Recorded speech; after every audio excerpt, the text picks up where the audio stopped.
Sounds like a space station.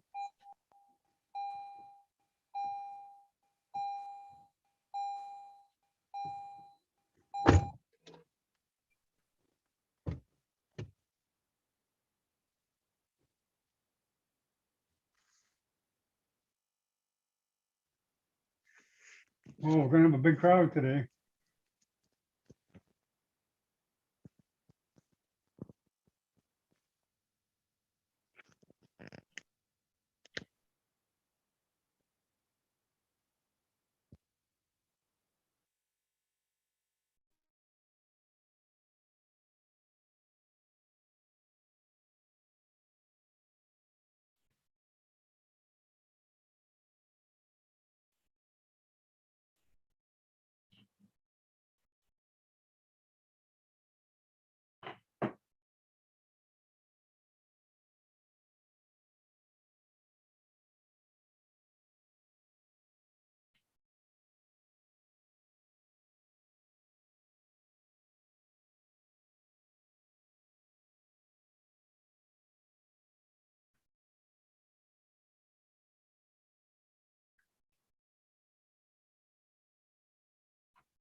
Hey, Turk, it's John Bennett. I hope I'm not being a pain in the ass, but I'd like to show you the platform I'm using.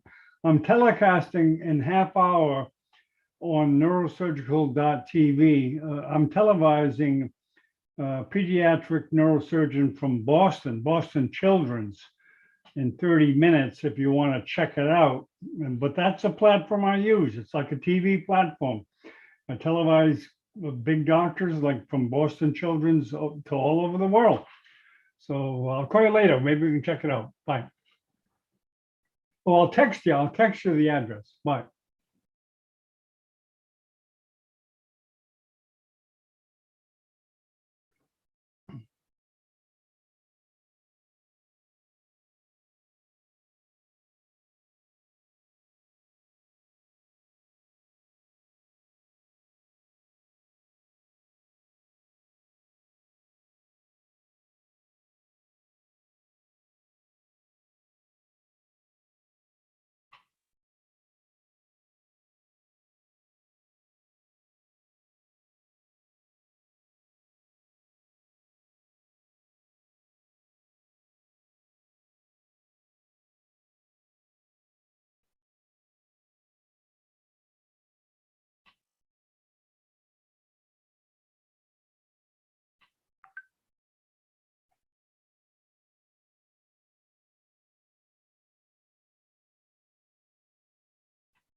Нет, ну подождите, что же вы нас тянете в историческое прошлое? Ну что вы нас туда тянете? Ну что случилось в 91 году?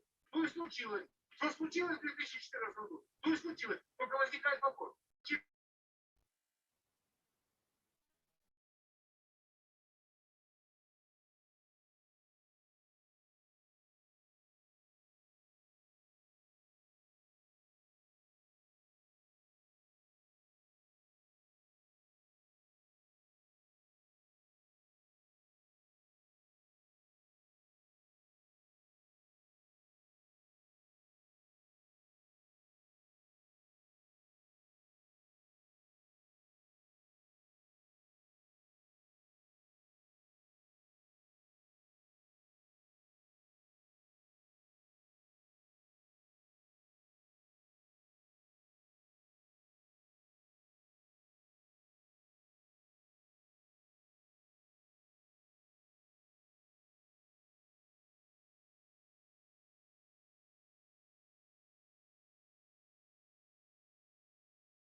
Welcome, everybody.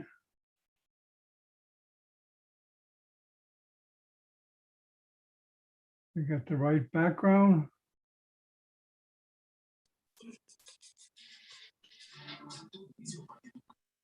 Yeah, don't be afraid to say hi. Hello, Mark Kieran. Yes. Hi, John. Hi, Mark. How you doing? I'm doing well. How are you? Very good. Good. In Jersey, right? Technically in Pennsylvania, but just on the Delaware side of the, I'm about 5 minutes from New Jersey. Oh, yeah. I lived in Philly for a while. I loved it. Oh, so I live in Yardley. Oh, okay. Okay, welcome. Mark, are you familiar with the platform and everything, right? You You mean want? Yeah, Zoom, the screen sharing, etc. Yep, absolutely. I'm comfortable. Okay, very good. Very good. Any other speakers here now? Oh, there you are. There I am. I just got back from Boston. No, well, we consider Boston the Northeast, the whole, All one place. yeah, all one big mass. No, I miss But- Boston. It's a great city. Oh, man. Well, actually, my family's from Rhode Island, and we had the family reunion. My surprise party for my brother, 70 years old. Good. So he's in good health. He's doing fine.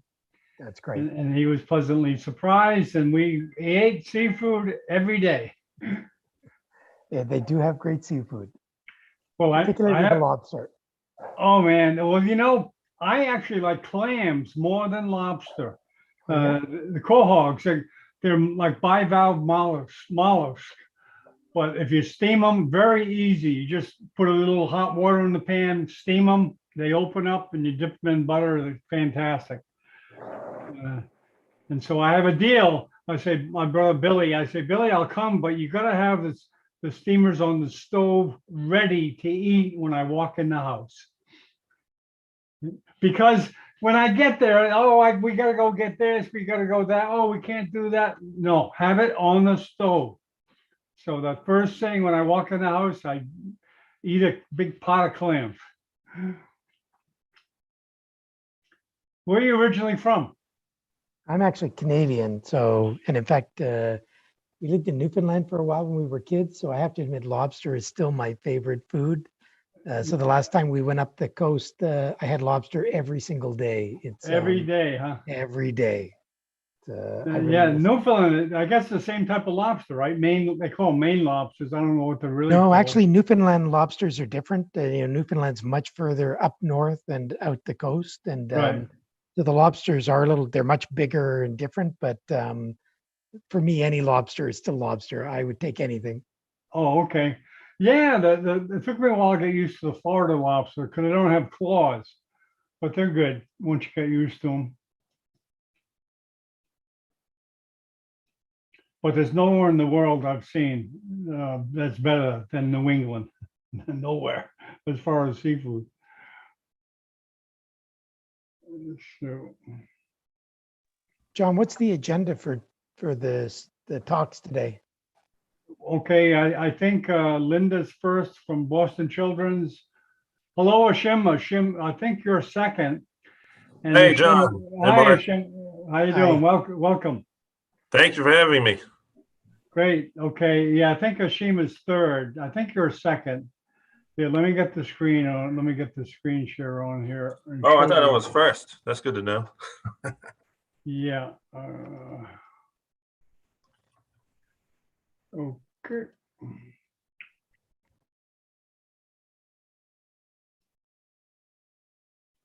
Okay, here is, you can see that, Mark? Yep, I can see it. Yeah, 19 at 7 o'clock, South Africa, Egypt time. Introduction for 10 minutes. Oh, then, Dr. Mattia, you're first. I'm sorry. Okay, cool. 1910. And then Linda second, surgical approaches Pinel tumors, and you're third. That's 8 o'clock, but that's 2 o'clock our time. So, Yeah, I might take off my video while presenting if that's okay, just because the bandwidth. I'm at a new hospital. I just started a job at CHOP. Oh, And, good. Congratulations. Thank you. Yeah, it's my second day, but the internet is not as robust as I thought it would be in my office. So I Yeah. might, just to make sure the presentation streams smoothly, if that's okay. Yeah, well, do you have a video? I mean, you don't have to play the video if you don't want. No, I mean like my live feed. Sorry, I guess like my live feed. Should I leave that on or? Yeah, you look good so far. If it starts to get halting, if the sound gets halting, or the screen gets kind of funky, yeah, I suggest you get off Okay. just like you suggested. You get off like I did. And Perfect. you're exactly right. It saves bandwidth. It saves bandwidth when you do that. Okay, thanks. So at CHOP. Yeah, Oh, I I was changed the at banner. Pittsburgh. Oh, yeah, I changed the banner. You saw that, right? So, Oh, yeah, thank you. Appreciate it. yeah, because they said, yeah.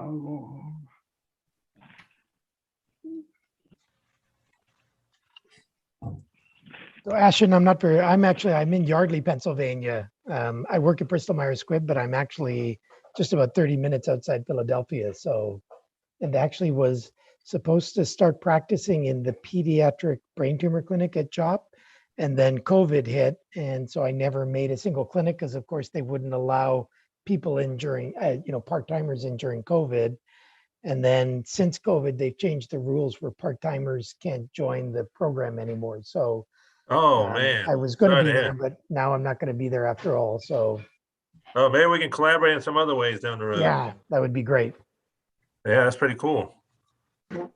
I wish we were here though, but yeah, that's maybe they'll change it in the near future. Yeah, I don't know. Steve Hunger didn't seem like he was planning on changing it. Oh. Yeah, a lot of rule changes here. Hi, Mark. Hi, Lily. As How are everybody you? might be aware, Lily and I were actually just together. We've been in Cairo for a week. We just got back a couple of days ago from the Children's Hospital there. So it's good to see you again after having just spent a week together. I know. Well, Means that we like each other to some extent. well, matter of fact, Nasser is here from Egypt. Nasser, are you there? He's one of the moderators. Nasser, Hello. you there? Hello. Yeah, hi. Hello. Hello. How are you? It's nice to meet you. Actually, I think I have seen both of you in Egypt before. Yes, you have. as they say. Yes. And hope to see you again and hope this pandemic will be finished soon. We hope so too. Yeah. And how is everything in United States? Things are fine, you know. I think some states are open. I just know that there is meeting in Orlando. The AANS. Yeah, Florida's pretty open now. And so Yeah. they don't need any certificate for vaccination because I have to go, but I'm not vaccinated. Well, you need to get a PCR test because Mark and I are experts on flying between Egypt and USA. You need a PCR test Oh, okay. Both ways. And Get so on I the have to airplane. do this from before I go to United States. I have to go Yes. to do it here. Correct. Yep. Yeah. And it has to be within. before coming back, I have to do it again in the United States. Yes, you do. Ah, okay. But no need for certificate for vaccination. Not for vaccination, just No. to show that you're virus negative. Ah, Yeah. okay, okay. They don't actually ask for vaccination certificate, but they do ask for PCR negative test. And Lily, this PCR has to be done how many days before I travel? Within 72 hours. So there's actually websites online that go through all of the details. Okay. It's very important because I didn't do vaccination actually. That's why I'm hesitated, but I have to go because I'm invited and I have a talk in the AANS. Yeah. Yeah, actually the AANS. Yeah, I'm not going to that. I think that is later on. Yes. You yeah. will not go. It's I think it's 20 August. Yeah, I know it is in Orlando now that you mention it. No, I'm not going. Yeah. Too hot in Orlando in August. Yes, you are right. It's hot weather. Yes. And if I do transit, for example, like in another country, do you think there's still problem or PCR is enough? I think it's enough. Well, it all depends on what the time between your PCR test and the time that you enter the United States. So you have to be very careful. No, just transit because there is no direct flight from Egypt to Orlando. I have to change. I have to change. I don't know the answer. I do not Okay. know. Okay. But it's very good that they don't need certificate for vaccination. Yeah. Here Are you too, done? I think they don't need these two. John, can you hear me? John, Yes. John, are you here? Yes, I am. How are you? Good. How you doing? Thank you you are doing a great job, actually, John.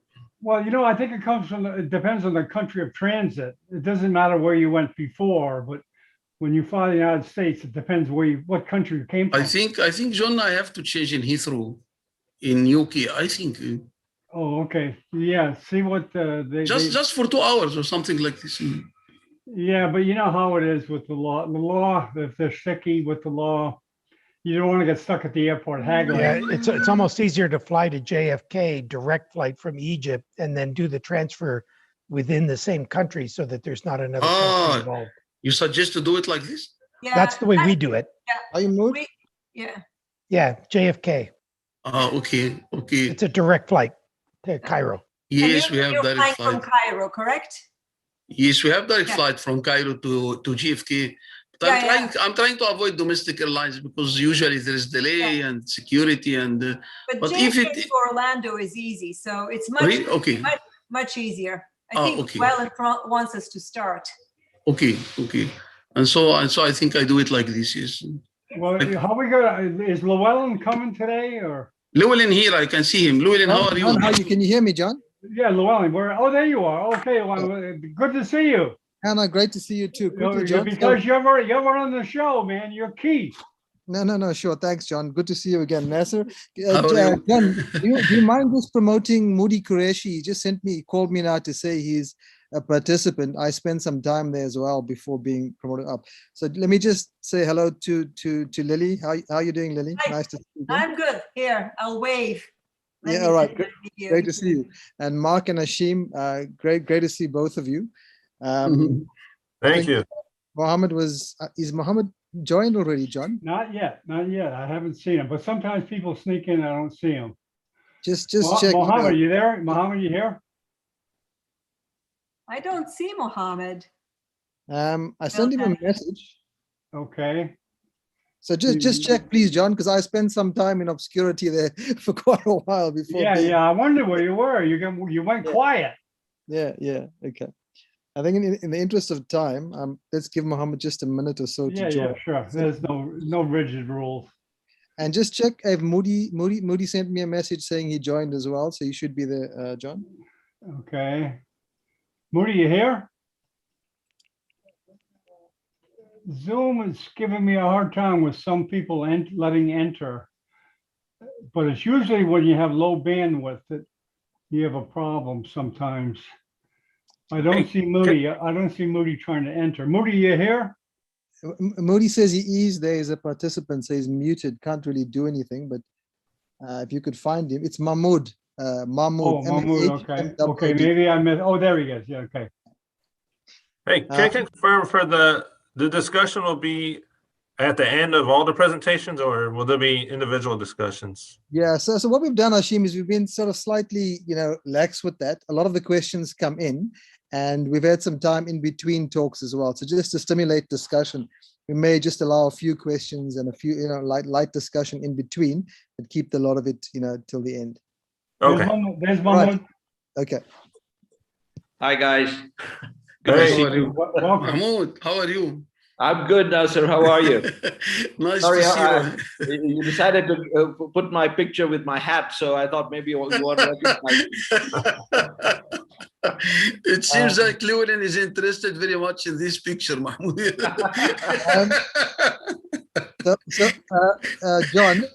Yes. John, Yes. could you somehow resend the link to Mohammed? He says he can't speak or open it, so something's odd with that. Oh, wait. He's here. Yeah. Okay. I can see him here. I'm trying to get him in here now. Now, sir, you've seen the report, yeah? Yes, it looks great, Mahmoud. Yeah. Actually, it's very good. It's very good. Thank you for mentioning the webinars organized. Thank you very much. Yes. Okay, Llewellyn, I think Mohammed's here. You want to start? Mohammed, you here? I thought I let him in there. Yes. Oh, Hi. good. Okay, you're everyone. here, good. Okay. There is something wrong with the links you are sending, John. Everyone else got in okay, Mohammed. Okay, This I time, don't think it's a link, that's awry. He Okay, gets okay. he gets you ready- 99%. He doesn't get 100%. He gets 99.9. You ready to start, Noel? Yeah, we're good to Yes. go. Mo, you Okay. wanna introduce this one? Yeah, I'll okay, say- let me introduce you first. Okay, okay. 10, 9, 8. Hold on, we gotta get the chat here.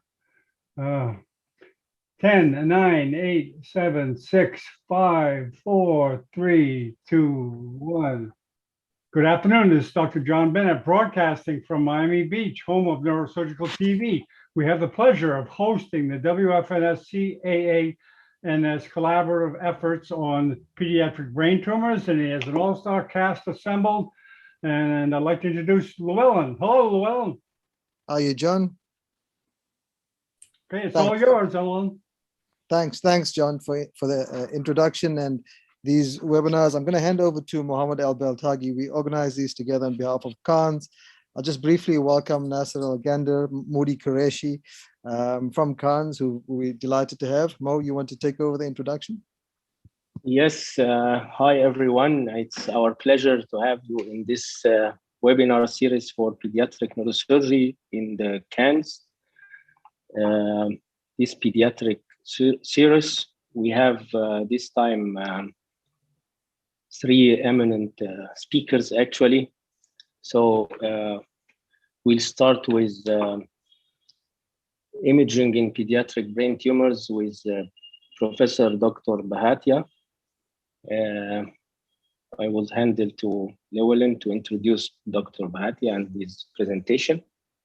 Okay, thanks, Mo. So our first speaker is from CHOP at the moment, as we've learned he's 2 days into his CHOP experience. Hey, Ashim. So Ashim Bhatia is a pediatric neurologist with current research focusing on the use of advanced imaging for monitoring treatment efficacy in CNS tumors. Completed his fellowship at the Children's Hospital of Philadelphia in 2015, and he's currently assistant professor in radiology at the Children's Hospital of Philadelphia. He's an active member of the American Society of Pediatric Neuroradiology, and his most recent project is focused on sodium MRI to provide a beneficial imaging biomarker in pediatric brain tumors, particularly in determining tumor progression and pseudoprogression. So Ashim, it's a real delight to have you speak on imaging in brain tumors, which you know is sort of fundamental in all our decision making. So I'll hand over to you, Ashim, if you want to start sharing your screen. All right, thank you for the introduction and thank you for the invitation, Dr. Mohammed Al Beltagi. So I really appreciate the opportunity to present here. And with the time, I thought it would be best to focus on a specific tumor, and then we'll go a little bit diving a little deeper into those details. Just make sure everything is appearing okay on your side. Perfect. Yes, perfect.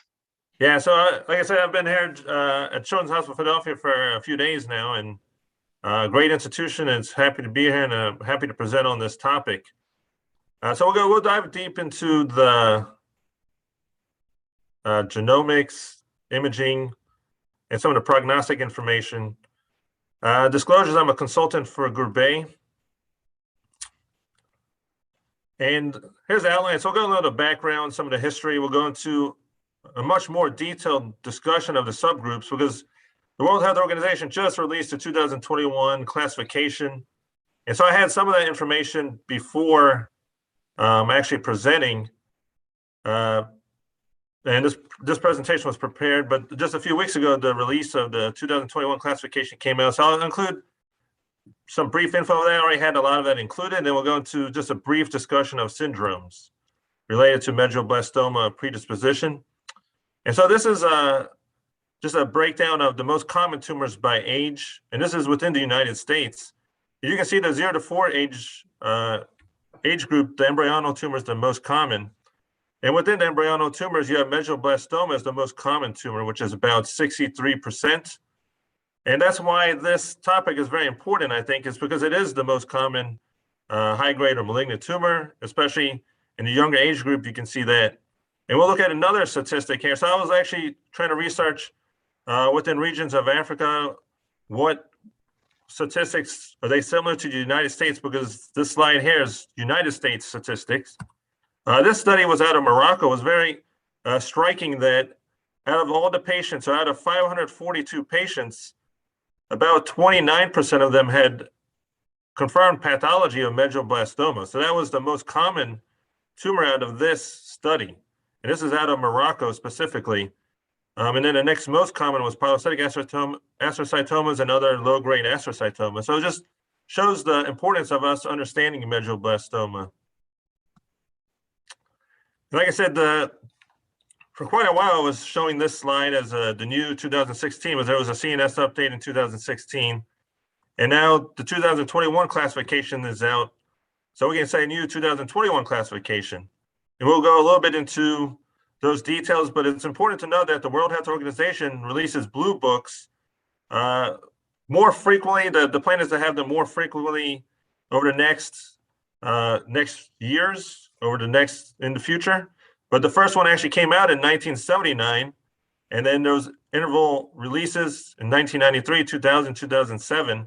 And this was a CNS update, so it wasn't an official blue book, but a CNS update. And now, like I said, 2021. And what the 2021 classification, here's the article that just came out in Neuro-Oncology. It breaks down medulloblastoma into this classification. So you have medulloblastoma Wnt activated, medulloblastoma sonic hedgehog, TP53 wild type, and then also sonic hedgehog TP53 mutant. And you also have non-Wnt, non-sonic hedgehog, which include group 3 and group 4 tumors. And you also have histologically defined, but really the focus of this presentation is the molecularly defined, which is really gives the prognostic information and a lot of the imaging clues, which we'll go into a little bit of how you can differentiate these different types of medulloblastomas. And this was just a kind of another summary that I had before that paper came out. What's also interesting, if you really dive even deeper into these medulloblastomas, if you look at the methylation profiling, there's actually multiple subgroups within sonic hedgehog. There's actually 4 subgroups. Within the non-Wnt non-sonic hedgehog, there's actually 8 subgroups in the 2021 classification. You can see here with the methylation profiling, the 8 subgroups, and they also broke it down in TP53 wild type and mutant. One of the reasons we'll go into is the prognostic information about that. And this is right out of this recently released Neuro-Oncology paper discussing the World Health Organization classification.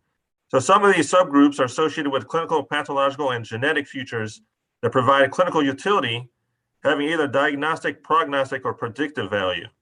And one of the examples they gave was 2 out of the 4 sonic hedgehog groups, 1 and 2, are from young children, and there's significantly different outcomes. And these distinctions may be predictive rather than solely prognostic. So you can see the importance of us understanding these different molecular subgroups as well. And it makes it challenging. I will say up front, that's very challenging for imaging. The more subgroups, you have 8 subgroups of just non-Wnt non-sonic hedgehog, trying to get those numbers to produce reliable imaging findings is extremely challenging. It's already challenging enough just to differentiate the main groups of medulloblastoma. Some of the history behind it is kind of interesting. Cushing and Bailey actually first described medulloblastoma in 1926 and first described it as spongioblastoma cerebelli, and obviously that didn't stick. In 1953, craniospinal radiation was shown to be improved survival in a landmark study. So that was in 1953. And in the 1970s, chemotherapy was added, again, improving survival. And then in 2011, 2012, there was a consensus definition of the 4 medulloblastoma subgroups. So you can see in about almost 100 years, the 2016 classification was the first time that the World Health Organization actually included the molecular grouping into the classification. In 2011, 2012 is when they first actually had the consensus definition of them. So it took some time for us to get to this point. But now there's been an explosion of molecular details and understanding. And this is,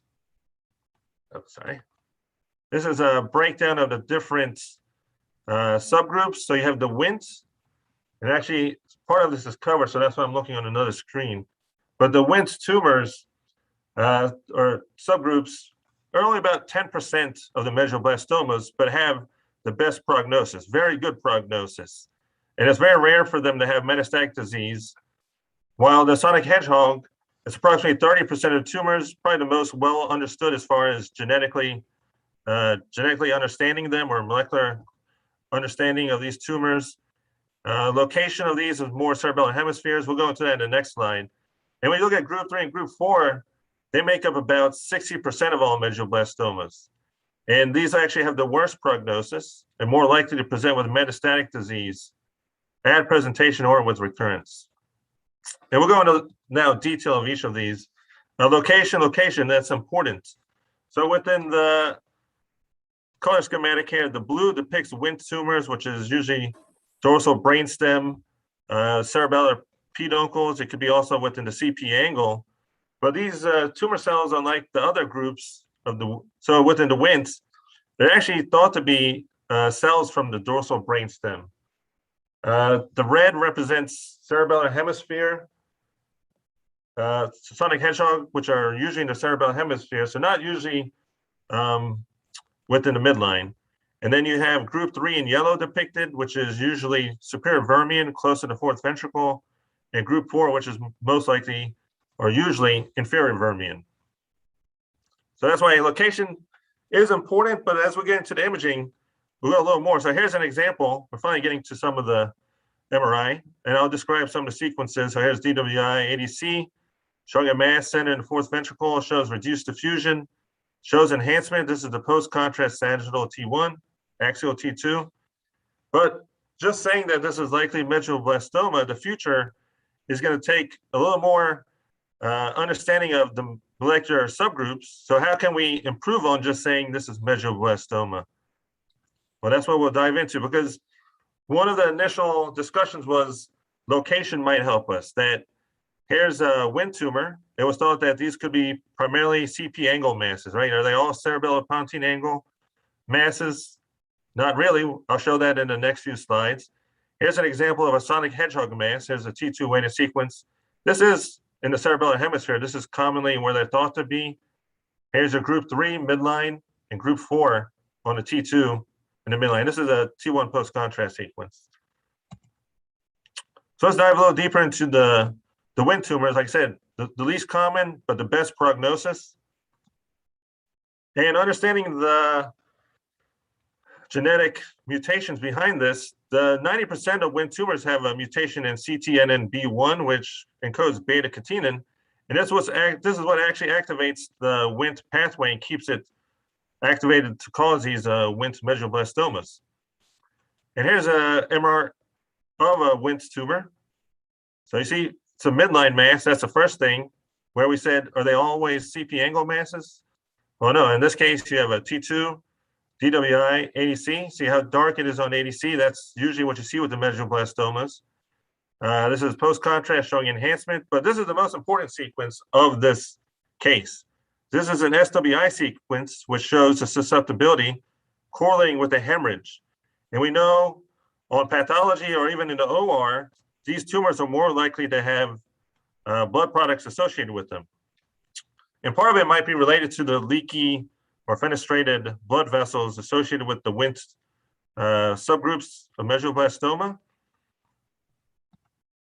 And let's look at this study, which is looking at multiple medulloblastomas. But what's key here is that these are all Wnt tumors. If you look at this, this is a midline mass, CP angle mass, cerebellar hemisphere, vermian, and then within the white matter. And it's also important to know that, so what we were saying, are they majority CP angle? Actually, majorities are not CP angle masses. In addition, the study showed that a lot of them had the susceptibility or blood products, and some of them, this is a T2 sequence showing cystic changes. So the more common findings that you might see with the Wnt tumor are blood products or blood and cystic changes, and they're not preferentially midline, so or just off the midline, because you see here, where we were thinking, are they all CP angle masses? Only 13% of these were. Out of 38 Wnt tumors, only 5 of them were out of the 38. Actually, a majority were midline within the fourth ventricle, 66%, and within cerebellar vermis, another 8%. So location is not as helpful with that as we thought it would be. And medulloblastoma, the next one, we're looking at sonic hedgehog. Looking at this one, the most common mutations that you'll see are within the SUFU and the PTCH1. These are the generators of the more common genetic mutations that you'll see with sonic hedgehog. And the TP53 mutations are also important. That's why you see the breakdown in the World Health Organization classification of sonic hedgehog wild type versus mutation. And that's because the TP53 mutation has a much worse prognosis. It's considered high risk. And this is important when classifying the sonic hedgehog. And the reason, like I said, it's within the 2021 classification. And here's an example of a sonic hedgehog medulloblastoma with extensive nodularity, which is describing the histology. But why I included it in this is because here's the post-contrast sequence. Well, first, let me go over these sequences here. This is DWI, ADC, shows reduced diffusion. Most of these sonic hedgehog tumors are within the cerebellar hemispheres, as you can see in this case. Here's the T2 sequence. But they also, when you have this extensive nodularity, it kind of actually looks like the imaging. It has this nodular post-contrast or enhancement pattern, and that correlates with histology in this case. Here's another example. This patient actually this was actually a 1-year-old with sonic hedgehog tumor and had desmoplastic nodularity. Sorry, this slide got modified slightly when I moved the presentation to a Windows computer. But this is actually 3 different slices of the DWI sequence. This is a more inferior slice showing a mass. There's a separate mass more posterior and another mass on the DWI. I see that bright signal there. And that's actually seen here on the post-contrast sagittal T1. So you have a larger mass inferior, a few more masses posterior, and another mass posterior. And this is just a coronal T1 post-contrast. And this was an example of a multifocal presentation of medulloblastoma. In these cases, you should think of Lee-Fermenti syndrome or Gorlin syndrome that can predispose to this multiple medulloblastomas or other tumors. In this patient, the genetic workup was still being done, but with this type of presentation, with this age, that's definitely part of the workup, is to have a genetic and also a family history of tumors might help in understanding what kind of syndrome the patients are presenting with. And now we'll go to group 3 and group 4 tumors. What's important here again is that these have very poor prognosis, more likely to have metastatic disease. And the MYC amplification, this is a group 3. The only thing I want to take away from this slide is the MYC amplification, which in a group 3 tumor is going to have a much worse prognosis or a high risk group. And here's an example of an MRI in a group 4 tumor. So what you can see here is on the post-contrast axial T1, there's minimal enhancements. Here's a sagittal post-contrast minimal enhancement. So these tumors in general have less enhancement than the group 3 tumors. Here's a DWI sequence, a lot of reduced diffusion. But the most important sequence for this is actually the MR spectroscopy. There's a peak here at 3.4 ppm, which correlates with the taurine peak, more commonly seen in group 3 and group 4 tumors. Here's a different patient presenting. So at my prior institution, we actually didn't differentiate group 3 and group 4. Prognosis was similar and treatment approach was the same. So you can see here, here's a DWI sequence showing a mass, again, 4th ventricle, ADC, showing the reduced diffusion. Post-contrast, there's enhancement of the mass. But this is not why I'm showing this case. This patient presented with metastatic disease throughout the spine. Here's your sagittal post-contrast. You can see all the enhancement along the cord. But the most interesting thing of this patient was actually axial post-contrast imaging of the spine showed all these enhancing lesions within the liver. So here's the liver, 2 different slices showing all these enhancing lesions. These are actually multiple metastases from medulloblastoma. And you can actually have extraneural mets in medulloblastoma, more likely in group 3 and group 4 tumors. So keep an eye out on your post-contrast imaging when you're getting that axial through the spine to look at organs. Primarily, usually, I would say usually it's not that common, but the liver would be a site of attention. And when you think about medulloblastoma metastases, you usually think about CSF spread or leptomeningeal spread. But cases like this prove that hematologic spread, and other studies have supported this, hematologic spread is actually one of the causes of metastatic disease, and likely more common group 3 and group 4. I haven't had enough evidence to support that enough. I haven't seen enough studies to say that for sure. And when you think about protocols, MRI imaging, the RAPNO criteria for medulloblastoma is a very good reference. These are the essential sequences that should be obtained when imaging medulloblastoma. And you can see here, axial flare, post-contrast through the brain. That's important. But what I want to show also was the spine imaging. So when you get spine imaging, the actual CIS sequence or Fiesta sequence is an important sequence to look for metastatic disease. And here's an example from this paper here, where you can see these nodules or T2 hypotense lesions on that sequence. So it's a very high resolution sequence. This is correlating with the enhancing metastatic lesions along the cauda nerve roots. Here's an axial, but again,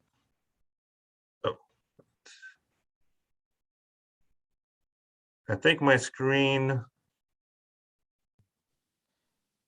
John, can you try and Yeah, sort that out? It seems as though somebody else is. Yeah, you're just starting the screen share.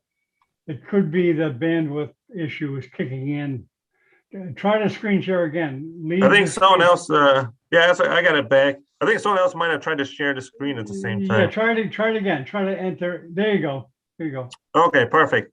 And the importance of this is this sequence, the CIS sequence or the Fiesta sequence, the importance of that one, which is also called the balanced steady state free precession sequence, is a lot of times you might only pick up the metastatic disease on this sequence and not on the post-contrast. This is the post-contrast T1, where you're seeing the correlating enhancement of this metastatic lesion. And again, you're seeing the correlating enhancement of this lesion here along the nerve roots. But there are cases I've seen where you can only see it on this CIS or Fiesta sequence.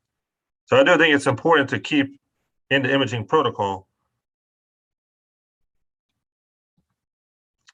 And another important thing, like I mentioned, the MR spectroscopy, there's a taurine peak. This is back in 2006, Dr. Panagrahi and team. That's actually, I was working with Dr. Panagrahi at the Prime Institution. He did some amazing work on MR spectroscopy in medulloblastomas. And what they knew in 2006 was some of these medulloblastomas had taurine peaks and some did not. So here's this 3.4 ppm taurine peak and the choline right here at 3.2.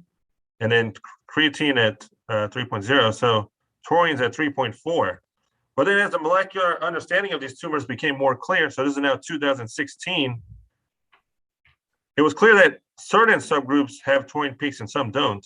And this is again, group 3 and group 4 were the ones demonstrating this taurine peak, and the sonic hedgehog is less likely to demonstrate the taurine peak. So this could be a useful tool to help differentiate these subgroups actually.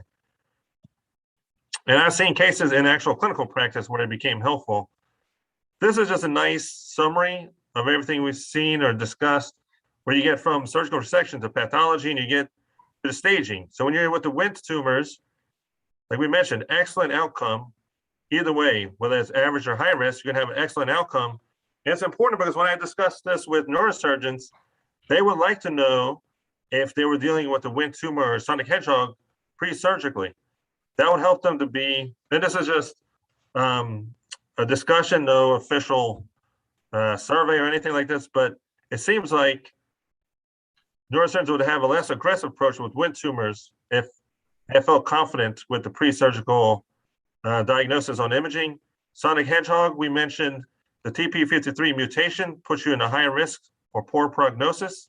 So here's sonic hedgehog, TP53 mutation. This would be like a wild type, so a better prognosis.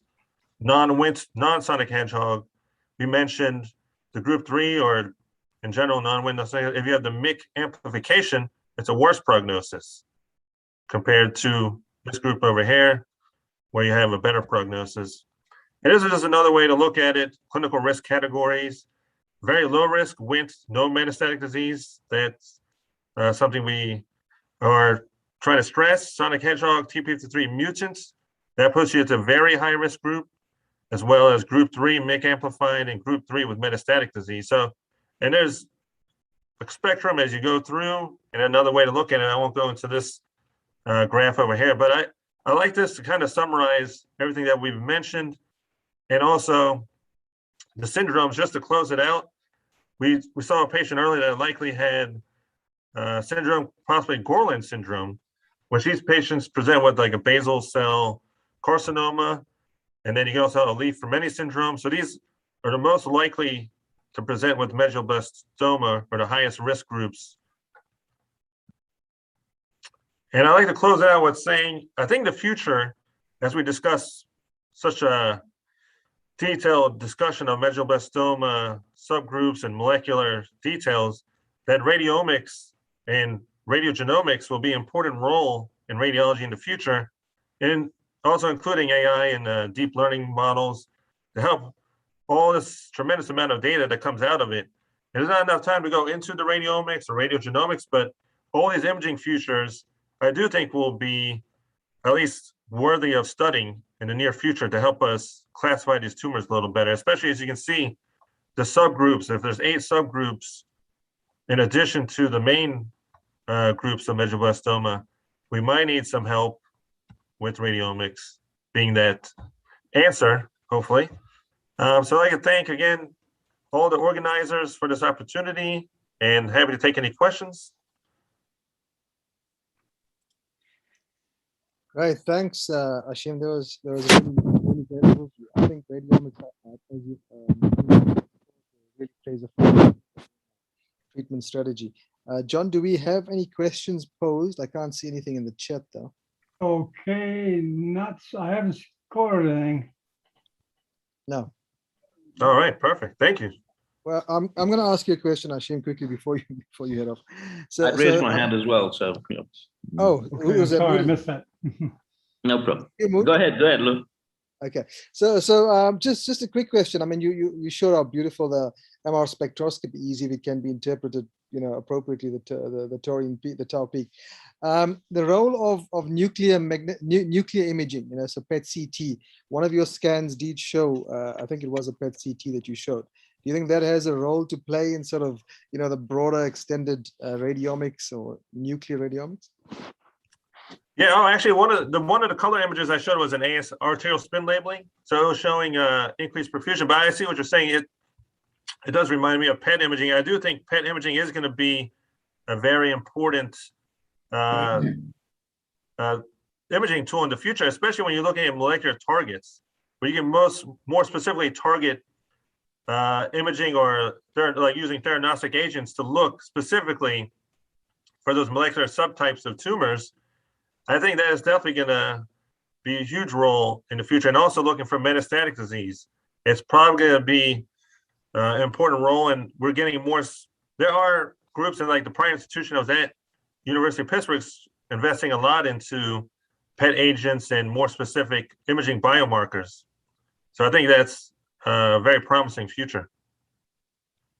Right, thanks. Mood, I see you did the. Yeah, but you kind of read my mind. You asked the exact same question that I was thinking about PET and its role in diagnosis. So yeah, great. Across the continent, we were thinking exactly the same thing at the same time. And actually, whole body PET and the radiation doses of these new agents are so low that I think it's making it easier for people to apply them. And I mean, at least there has to be some more investigation to this, but I think this is allowing for those investigations to be performed at easier scale, and this will set us up for using these agents in the near future, hopefully. Great. Thanks. Exactly. Thank you. That was the exact same question. Yeah. Thank you. We've got another hand raised there. Ozgur Ismailoglu. Do you want to ask a question? That was a mistake. That was a mistake. Was it a mistake? All right. Yes. So Mo, any comments? And then maybe Nasser? Thank you, Ashim, for this nice presentation. Actually, it's really difficult in imaging of brain tumors in children. So my question was about the MR spectroscopy again. How beneficial do you find the MR spectroscopy in brain tumors in children when to differentiate between low grade and infections. If there is any role for this. Yeah, so I think there was a differentiate low grade versus, you said your question was low grade versus like high grade or infection? Inflammatory or abscess or infections. Oh, yes. yeah, I see what you're saying.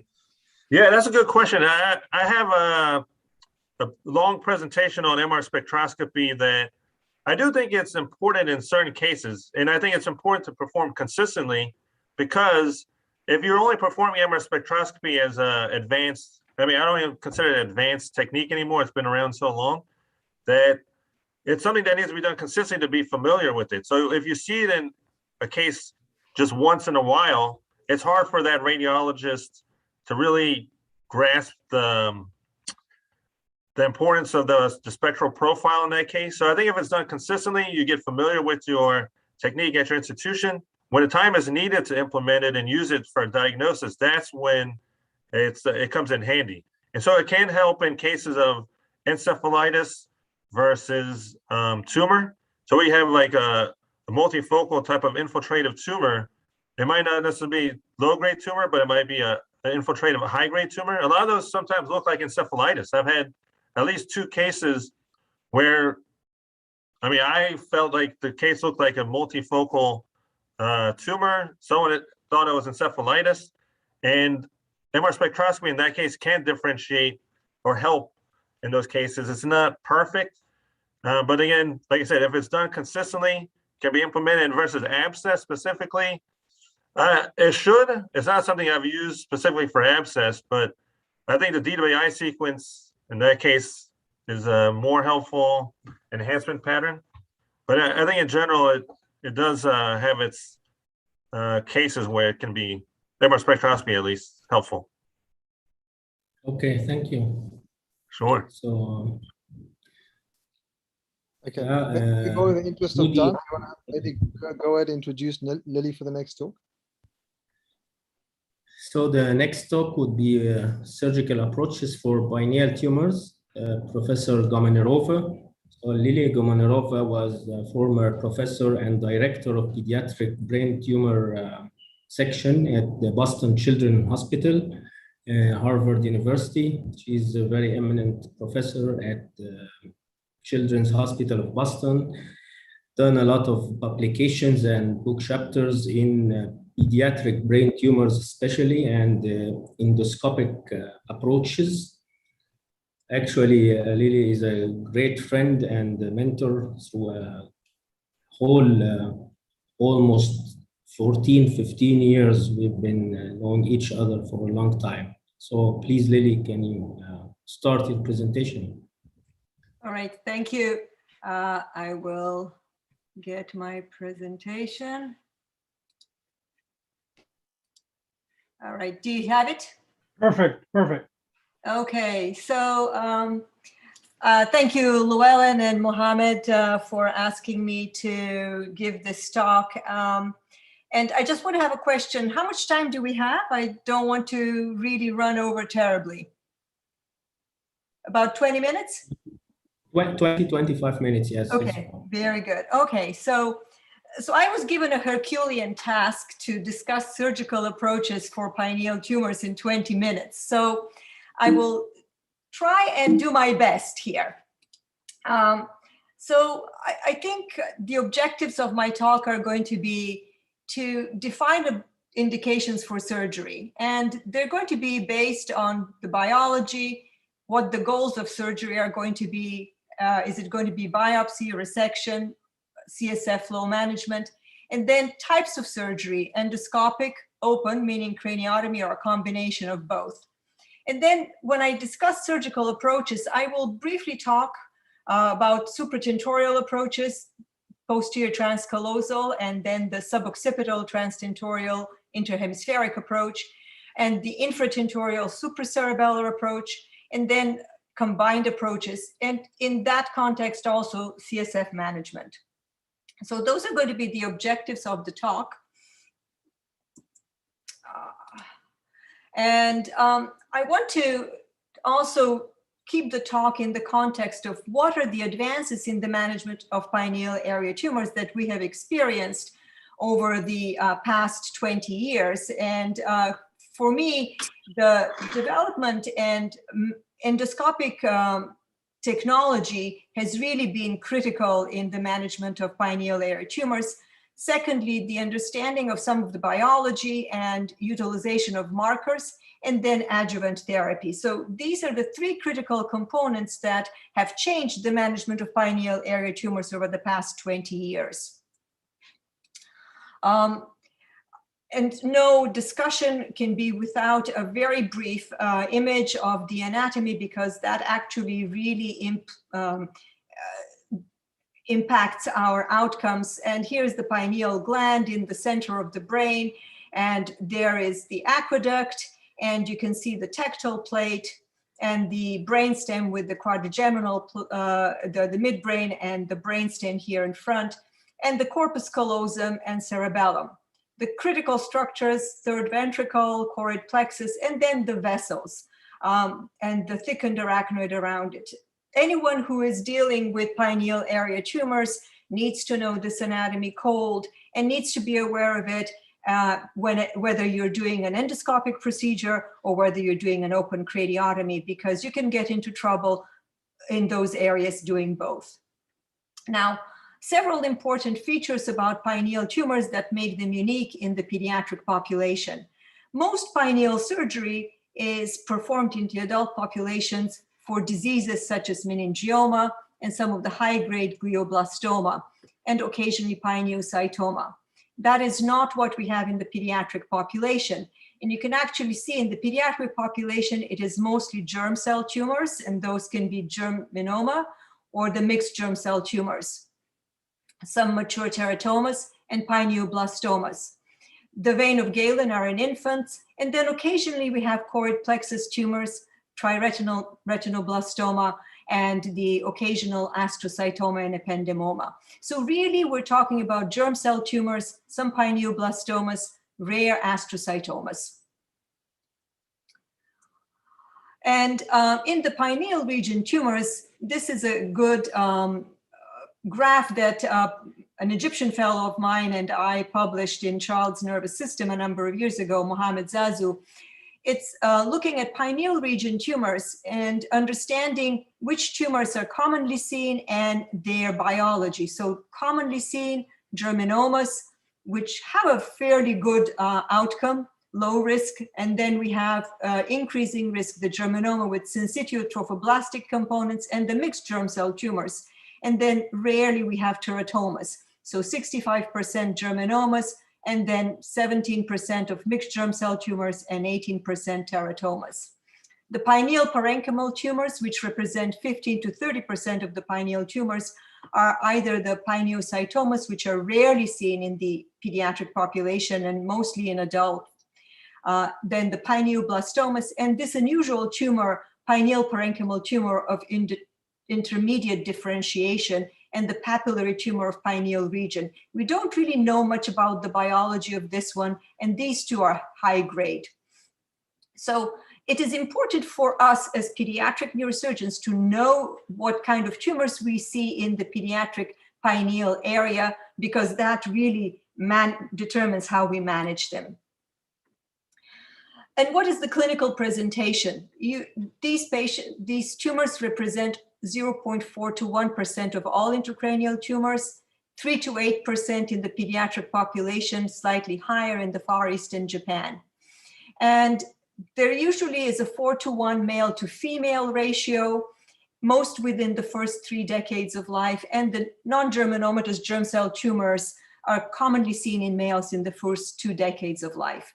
Classic presentation is that of hydrocephalus, Parinose syndrome, and it's very important whenever you have a patient who has a large tumor to look in the suprasellar area and also to evaluate for diabetes insipidus, other endocrinopathies, and presence of visual disturbance, as there can be synchronous germinomas in the pineal and suprasellar region, or this could be a mixed germ cell tumor with both suprasellar and pineal tumor.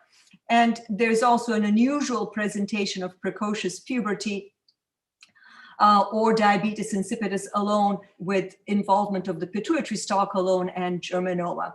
So most commonly germinomas, hydrocephalus.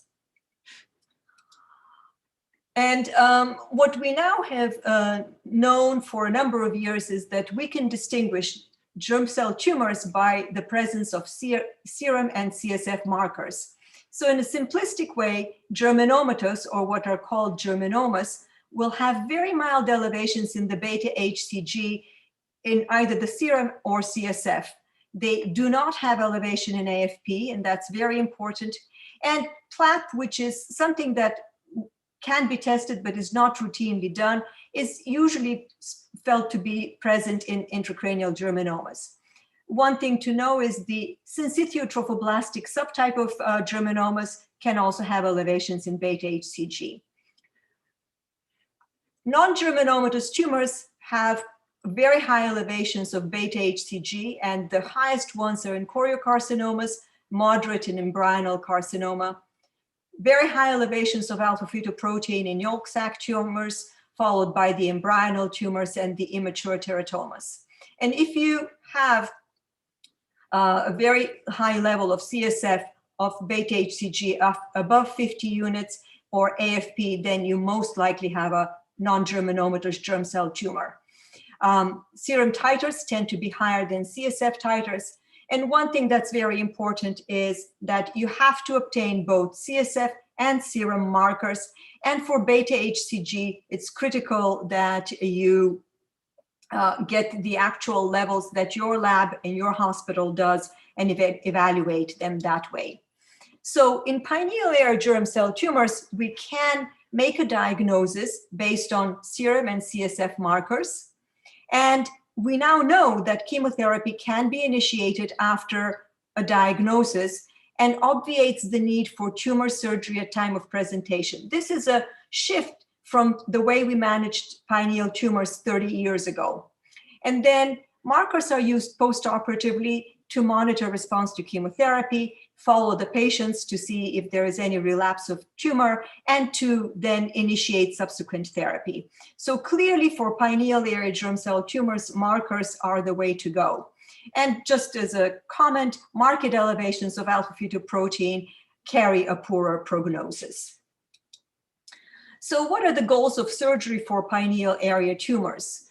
Clearly establishing pathologic diagnosis, managing hydrocephalus, which is often the most common presenting procedure, and then maybe resection of tumor. So the questions I always ask is a tissue sample always needed? Do we have to put a VP shunt in, or do we do an ETV? Is resection always indicated? And what is the morbidity of the above procedures? So my talk is going to really focus on these questions.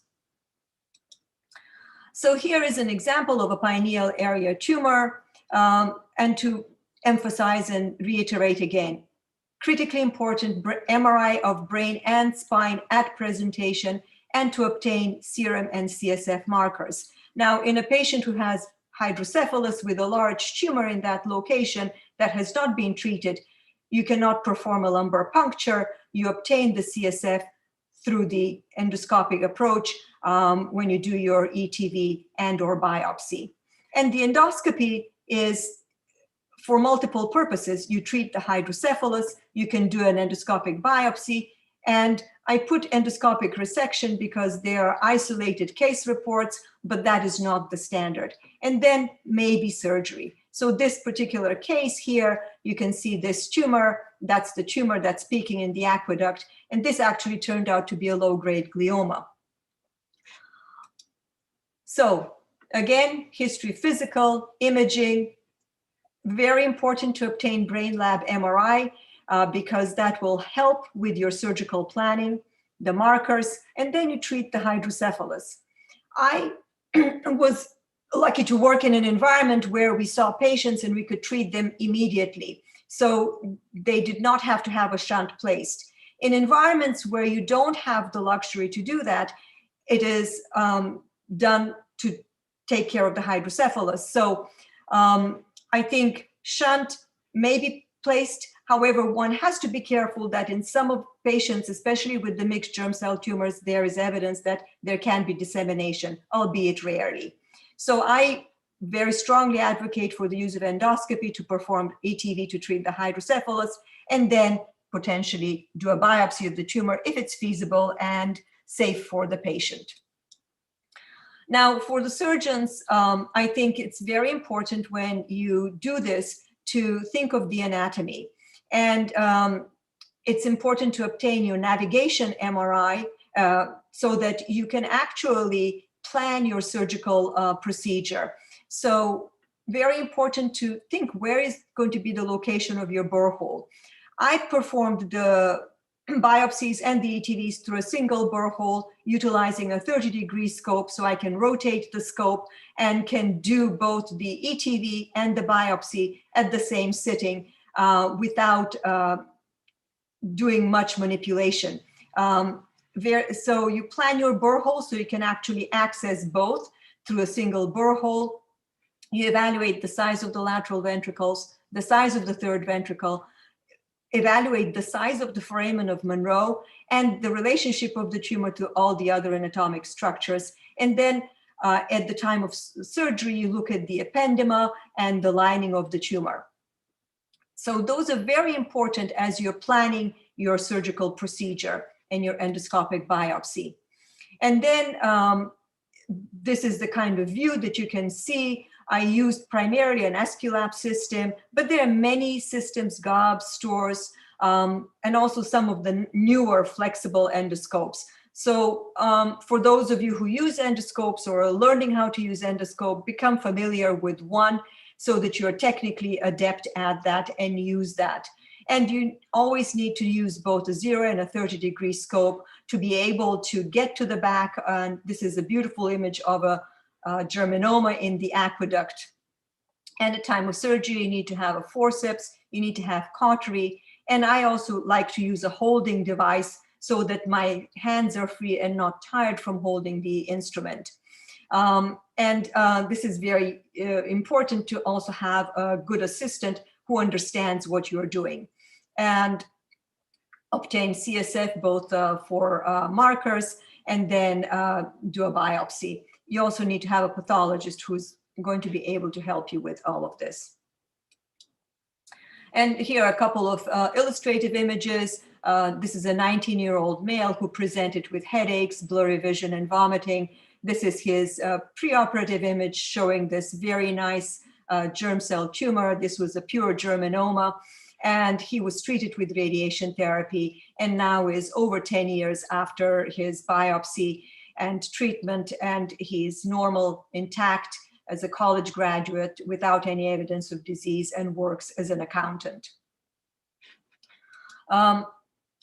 One thing that endoscopy is also very helpful is to evaluate extent of disease. So this is another teenage male who presented with headaches, and these are the images. There is the lesion here, and you can actually see it here, but there's nothing in the floor of the third ventricle. Serum markers were non-contributory. He had papilledema, so we thought he had a germ cell tumor, a germinoma. What was very interesting at time of surgery is there's the tumor in the aqueduct, and this is the area of the biopsy. But look at the floor. The floor is irregular and atypical. So he most likely had some disease here that we could actually not see by imaging, but was probably there. So we actually incorporated that into his treatment, and he actually has done well without any evidence of disease. And these are pictures of a low-grade glioma in the pineal area. It looks somewhat different from the red appearing germ cell tumor. This is an image of the basilar artery after the ETV.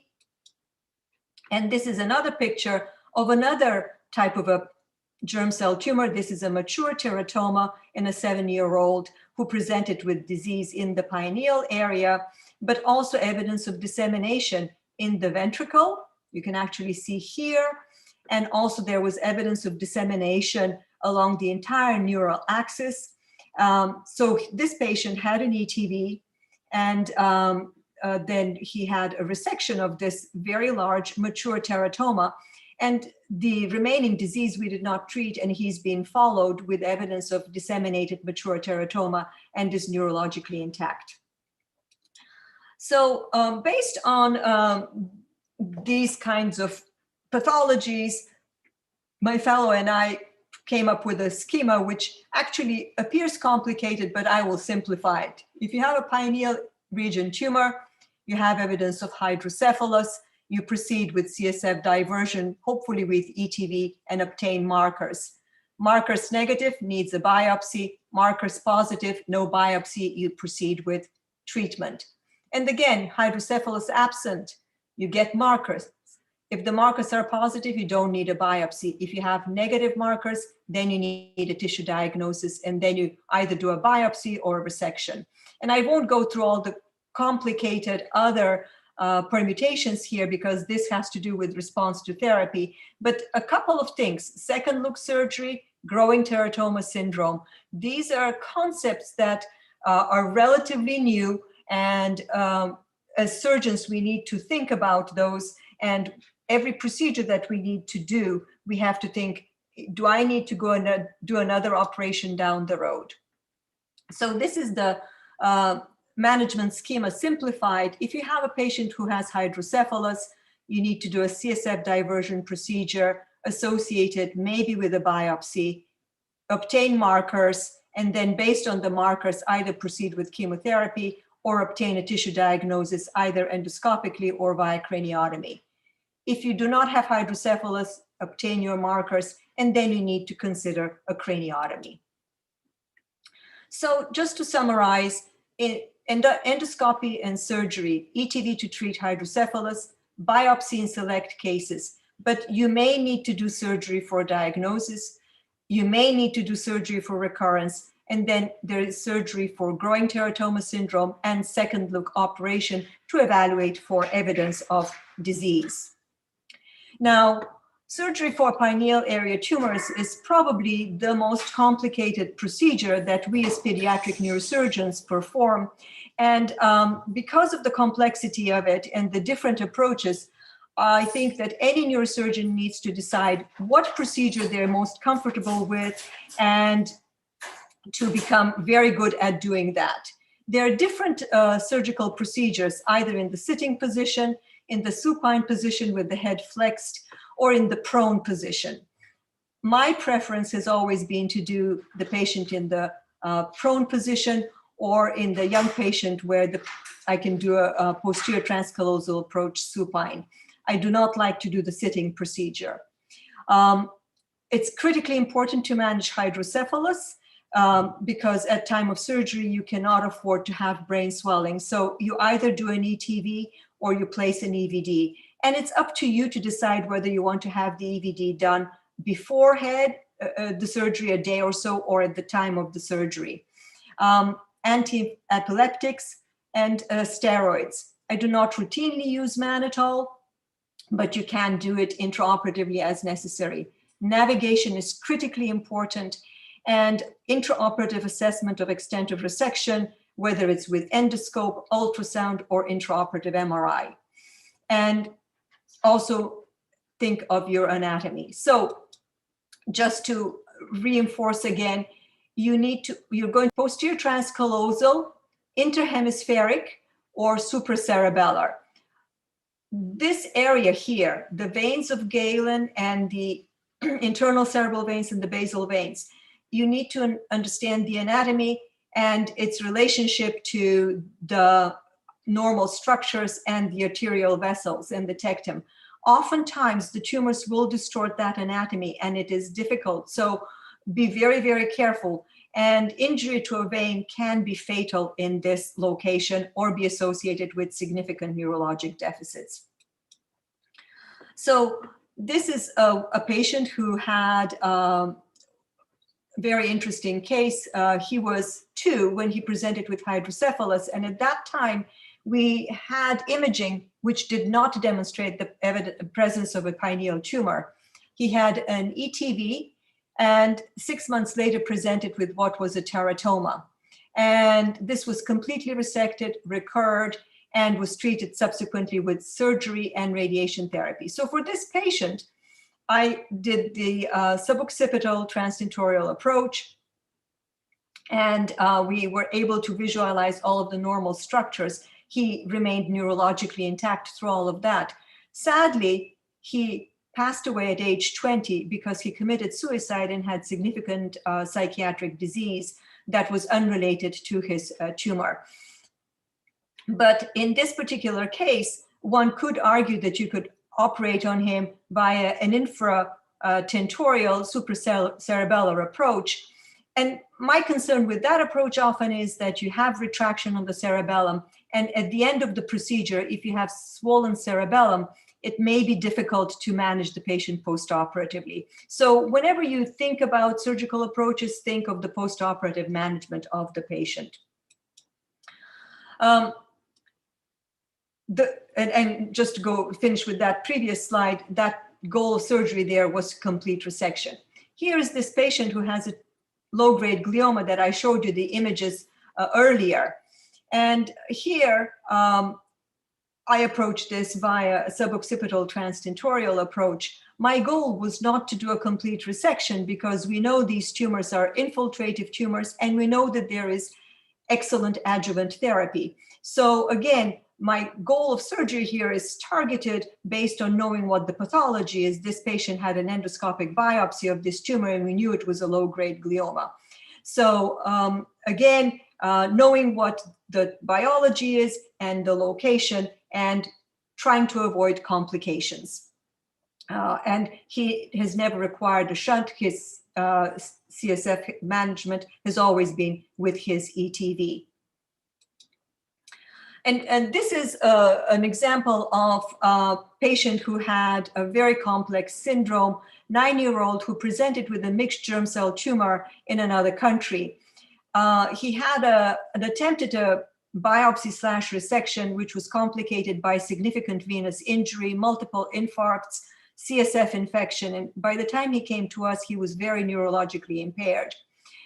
However, he actually did remarkably well, was treated for this very large tumor, which actually is a mixed germ cell tumor with a growing teratoma syndrome. So we were confronted with a situation where we had to remove this massive tumor. And this particular case I approached via transcallosal, posterior transcallosal approach, again in the prone position. And very important for all of these craniotomies, when you do your craniotomy, make a large enough craniotomy. I do not like small craniotomies. Expose the superior sagittal sinus, the torcular, and the transverse sinus, and make sure that your opening of the dura is sufficient, that you have adequate visualization. I use a retractor system on the occipital lobe and gently retract it, and then open the tentorium as per the standard approaches. In this particular case, intraoperative visualization was critical because you needed to do a complete resection, and an endoscope was very, very helpful. And ultimately, we were able to do a complete resection of this patient. So the goal here was gross total resection. This patient had his CSF treated prior with a shunt. And the importance with any surgery is to avoid new neurologic deficits. So it's critically important to identify normal anatomy and structures, retraction with intermittent relaxation, microscope. And we are very lucky because we were able to do an intraoperative MRI and documented complete resection of this tumor. Nothing, you can do the best operation, but you need to have incredibly good postoperative management, and you need an excellent anesthesia team and an ICU team, and to make sure that you don't have postoperative seizures, swelling, or bleeding. Those things can make the most perfect operation a terrible outcome if you do not manage them properly. So I think that all credit for us as neurosurgeons needs to be shared with the other teams. And this patient, just to follow up, he's now disease-free 7 years after surgery with a single shunt system, normal markers, and no evidence of disease. So I know there's not very much time, but I want to conclude that in neurosurgery, tremendous advances have been occurring with all of this new technology. But the important thing is a team, and in the operating room, your MR technologist, nurses, and anesthesia staff are very, very important. And in the end, it's a comprehensive team and programmatic approach for our success in taking care of these complex tumors.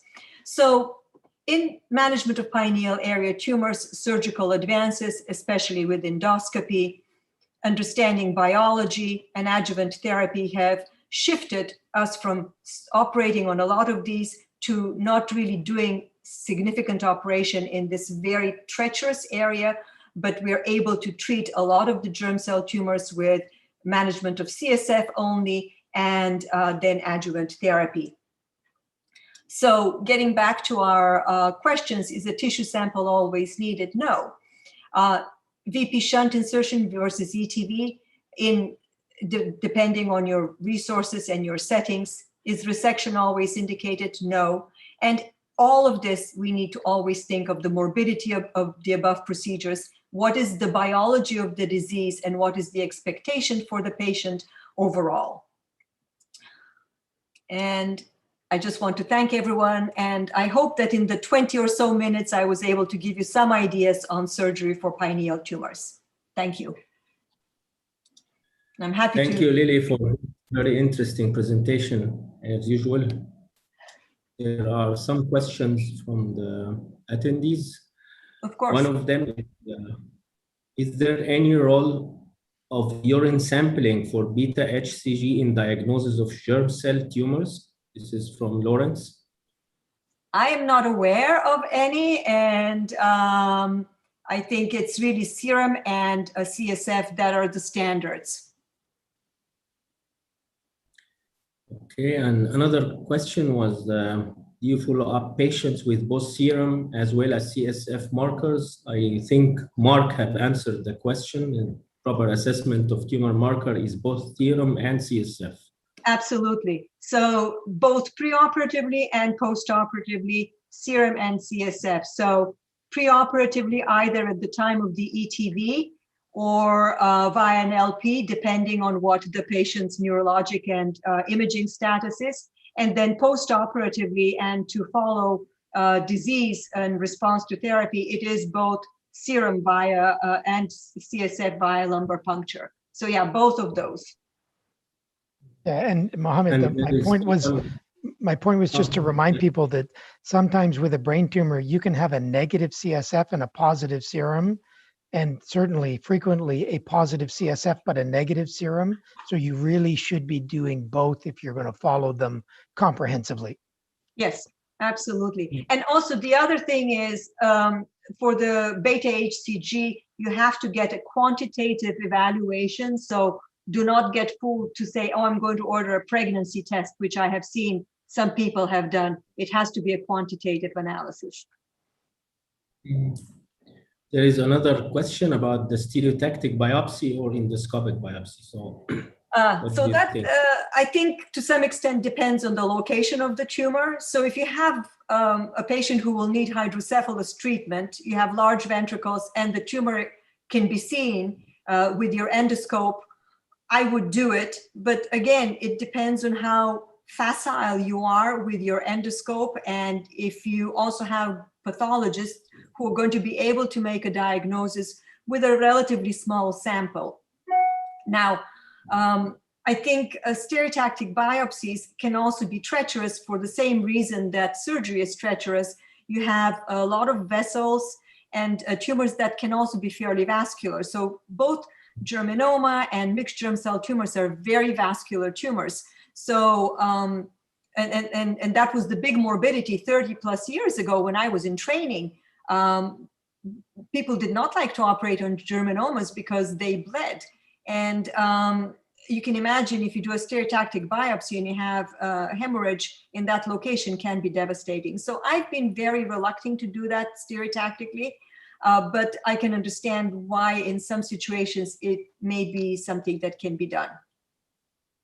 Yeah, I totally agree with you. Stereotactic biopsy is very risky in this region. Yeah, I had some complications with stereotactic biopsy, much more than endoscopy. Yeah. Yeah. Yeah. because of the venous system. Yeah. There is another question about the pineoblastoma. Do you go for total excision of a pineoblastoma once diagnosed? Yeah. Yeah, so those are tough ones.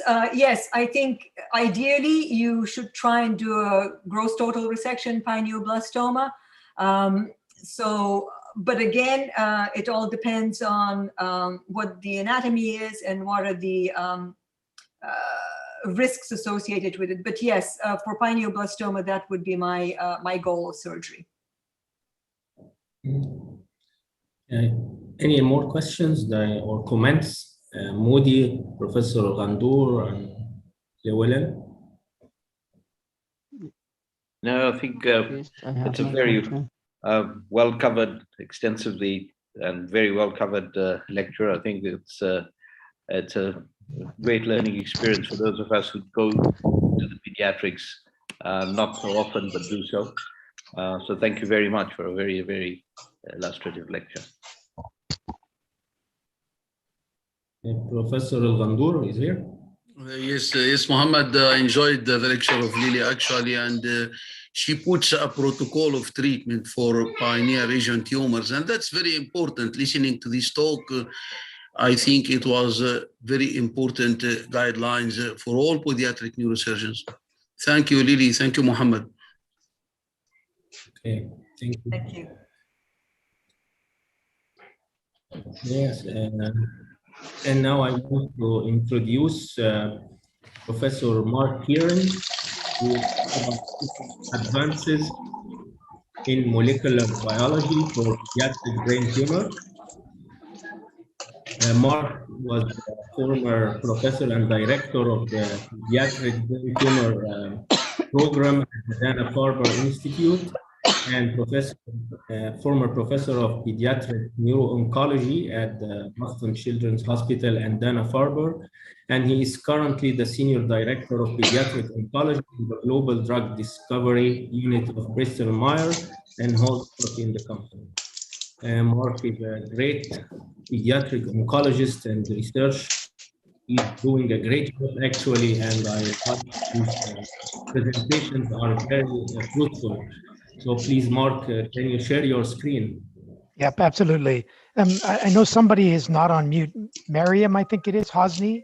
If you can just mute yourself, and I'll try and show the slides. So let's see. Can you see the slides? Yes, we can. A little bigger. We need to make them bigger. How's that? Perfect. Great. So I can barely hear anybody because there's so much background noise. Is there some? Can you turn off all of the other mics, maybe? Yeah, let me try to get that now. Okay.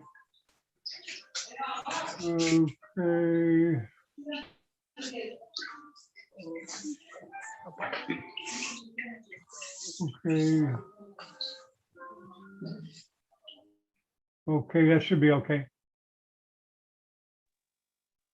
Okay, Mark, I think it's okay. So Mark, you'll need to unmute yourself though,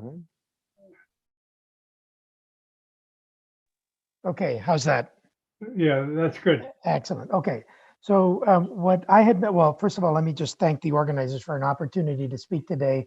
Obviously, I'm not a neurosurgeon, so this is a slightly different area for me. I've had the opportunity to work with Mohammed Al-Baltegi and with Lily Gumnarova now for many years. And what I was going to ask to do was really talk about some of the recent advances in molecular biology in the context of pediatric brain tumors. Admittedly, there have been a lot of advances. So I thought what I would do is, instead of focusing on any one advance, is I would talk about them in the more general sense. And then for each advance, I've kind of provided some references so that people that are interested in them can kind of go back and look at them. So let me just see what I need to do to, okay. So these are my disclosures. So as many of you are aware, I was the director of pediatric neuro-oncology at the Dana-Farber Boston Children's for many, many years, but recently transitioned to industry where I run the pediatric oncology program at Bristol Myers Squibb. But today's talk is not related to anything I do at Bristol Myers Squibb, and doesn't even necessarily reflect their opinions. So the objective of today's talks are really going to be to focus on a couple of areas. The first is what we actually mean by molecular therapies and how they're identified, and in particular, the difference between what a targeted therapy is versus what a pathway therapy is, because those are often used somewhat interchangeably, even though they don't mean the same thing. I'm going to talk a little bit about how to obtain the tumor, when and where, in the context not of the treatment that neurosurgeons think about, but more in the context of how to do the molecular biology that's going to be so critical.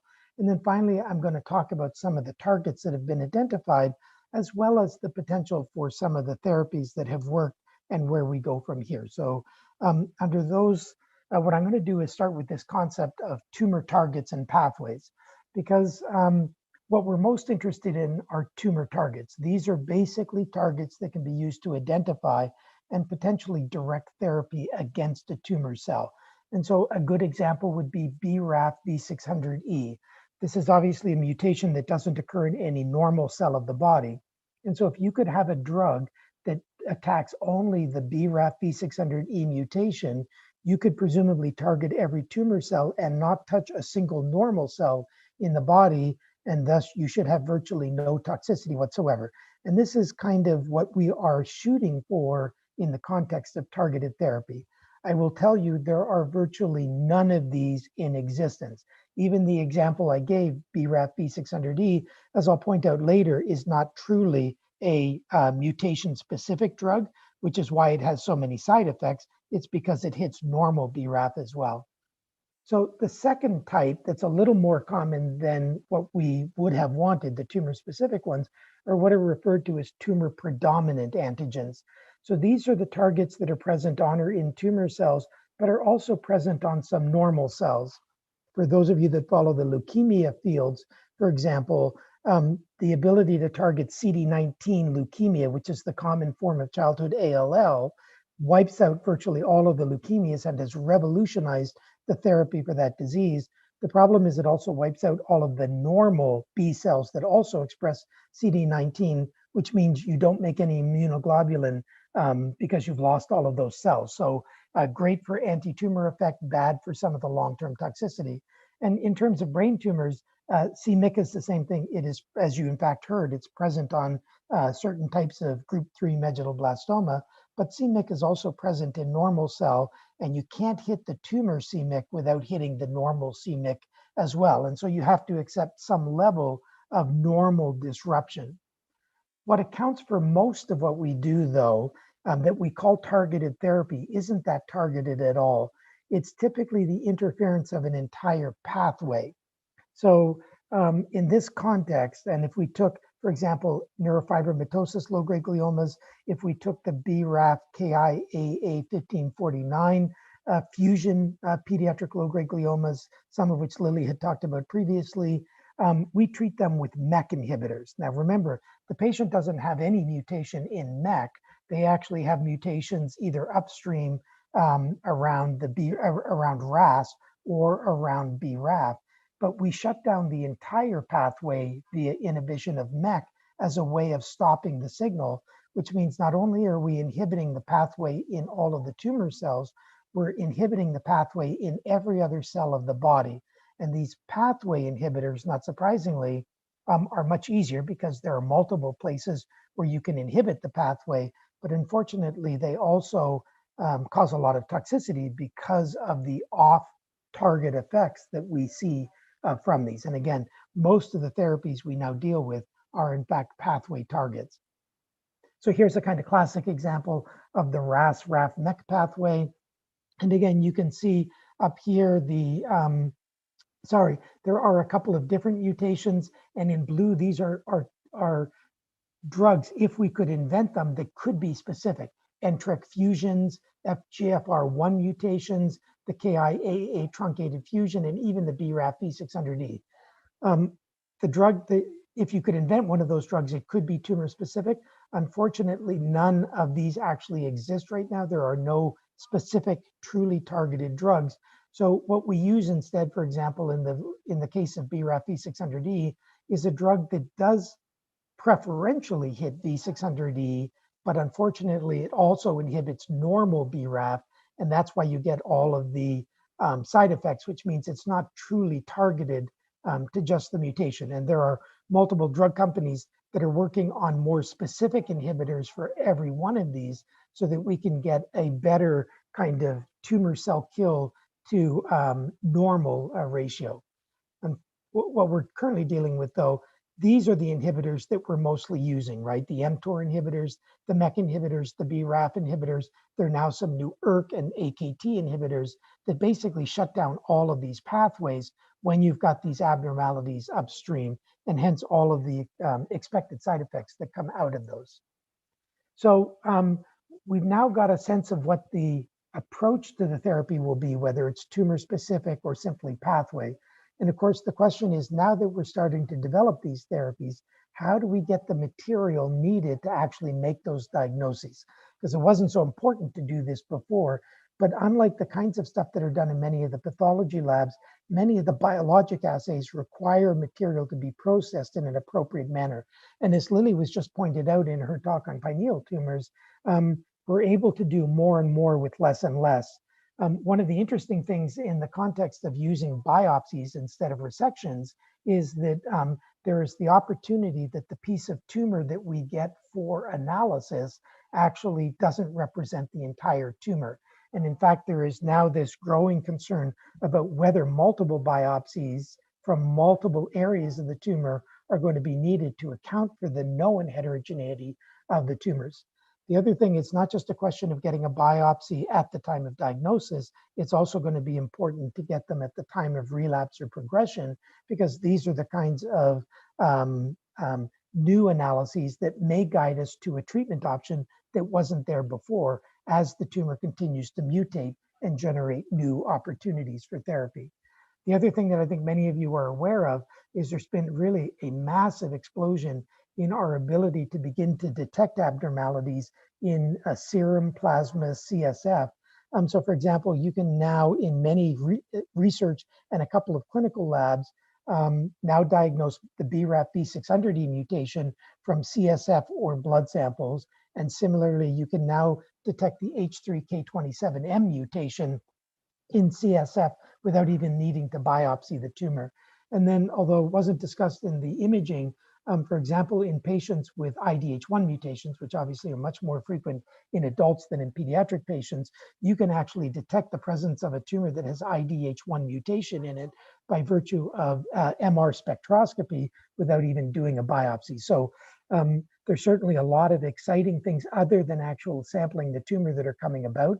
Many of those are still in development, although as I've said, there is now a BRAF V600E approved assay. So some of these are actually now hitting the clinical realm.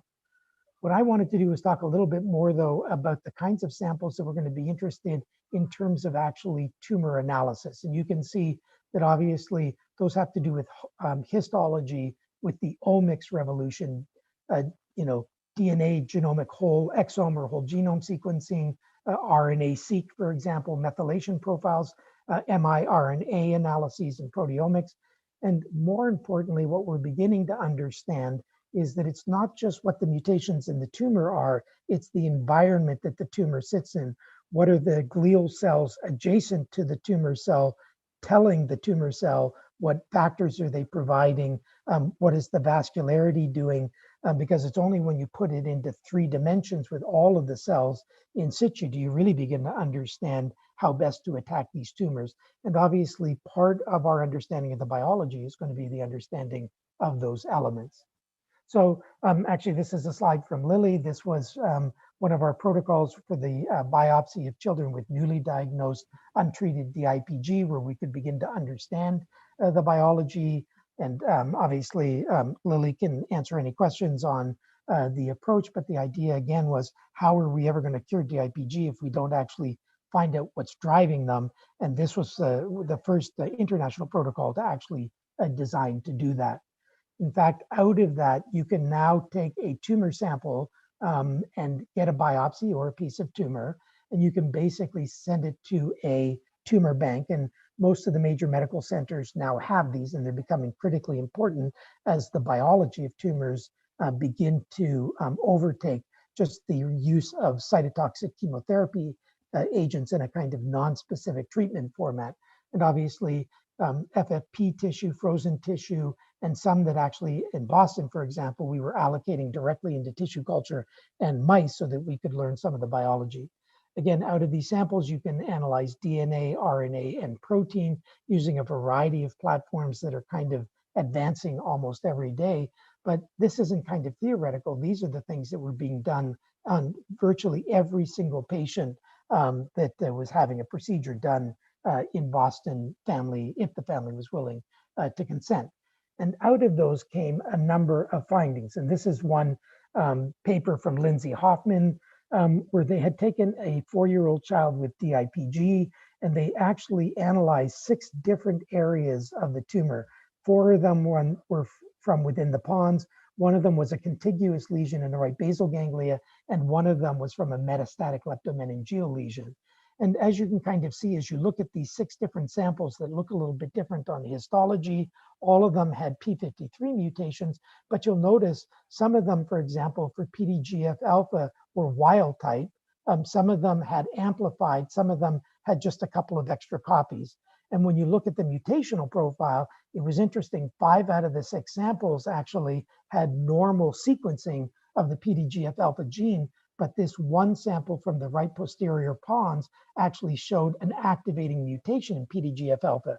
So if you had only biopsied this one area, you would think the whole tumor was had a mutation in PDGFR, and you might be looking for a PDGFR alpha inhibitor, when in fact the other 5 samples don't have this at all. And it again kind of reinforces how absolutely critical not just a biopsy are, but biopsies that really represent the potential heterogeneity within the tumor itself. And so this was an example of some DIPGs. These are obviously just typical immunohistochemistry of a variety. This is from a couple of different patients. And again, you can stain them for specific areas like the H3K27M to look for those abnormalities. The issue is that, and one of the problems of our current approaches is that each slide is a stain that gives us a little bit of information, but unfortunately then loses all of the other information on that slide. And fortunately, there have been sufficient technological advances that are now becoming routinely used that can begin to answer many of what have been the limitations of histology really over the last almost 100 years. So this is just one of the techniques. There are multiple. These are all commercial. You can buy them, run them quite easily. This is something from a company called IonPath, but again, I don't work for IonPath. I don't have anything to do with them. This is what's called ion capture microscopy, where an antibody that detects an antigen is linked to a metal isotope. In this example, there are 7 different antibodies labeled in 7 different colors. And basically now you can actually ask the question, where are the cells that are PD-1 positive, and where are those cells in the context of the lymphocytes that are CD8 positive, because are they communicating, remembering that PD-1 is the receptor that downregulates the immune response within the tumor. Now, here's an example of 7, and I showed this so that you can kind of see the heterogeneity in the normal areas at the tumor boundary and within the tumor itself. Ion capture microscopy now can use up to 100 different antibody metal isotopes on a single slide. So in one section, you can image 100 different variables. You could have included in this where all of the glial cells are, where all the microglia were, where all of the blood vessels were, where all of the parasites were, and really begin to put into context who's beside whom, who's talking to whom in this unique ability. And so you can begin to see that histology is changing dramatically, and our ability to understand the biology and thus the markers. And so you could do the same thing. One of the stains, for example, could be the BRAF V600E mutant antibody to look to see exactly where those cells are and what they're around. Obviously, there have been enormous advances in DNA, RNA, and miRNA sequencing. And this is just a review article that will give you a great description of where each of those stand from Paul Northcott's group. And again, if you want to start looking at, for example, What are the relevant ways in which to do DNA mutations? In this case, either with whole genome or whole exome sequencing. You can look at copy number alterations, molecular subgrouping assignment, the fusions that drive certain tumors like the BRAF KIAA that I mentioned before, aberrant gene expression abnormalities, as well as a variety of epigenetic changes like those we see with DIPG, the H3 K27 or G34 mutations. All of these technologies have now been kind of standardized, and as you saw, are actually being incorporated into the new 2021 WHO classification. None of these are all now relatively routine, and for places that don't have this technology, places like, for example, the Comprehensive Inform Sequencing Network at Heidelberg will actually sequence your samples for you if you want to send them. So that's an easy collaboration for people that don't have this technology, but still want to know what the molecular subgrouping of many of their tumors are. And it only takes a couple of weeks to get the answer back, so that by the time the patient is recovered from their surgery, you might be ready to have that information in hand. So this was an analysis that we did looking at the molecular sequencing of both midline, what we now call midline gliomas, including those that are H3 mutated, as you can see up here, comparing them to cortical tumors that predominantly have the G34 mutations as opposed to the H3K27. And again, what you can begin to see is we're recognizing all of these different abnormalities. And obviously, as you begin to think about some of the treatment options, so for example, you do see BRAF mutations in a small percentage of cortical tumors, but because there are drugs for those are high-grade gliomas that could potentially be effectively treated. Same for some of the IDH1. We now have, for example, inhibitors. These pink ones, for example, are ACVR1 in some of the DIPGs.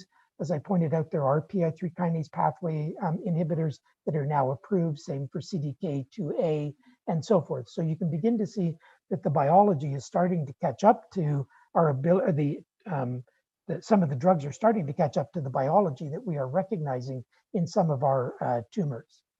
And this is perhaps best seen in the classification of tumors, which again is now being more and more recognized by the WHO.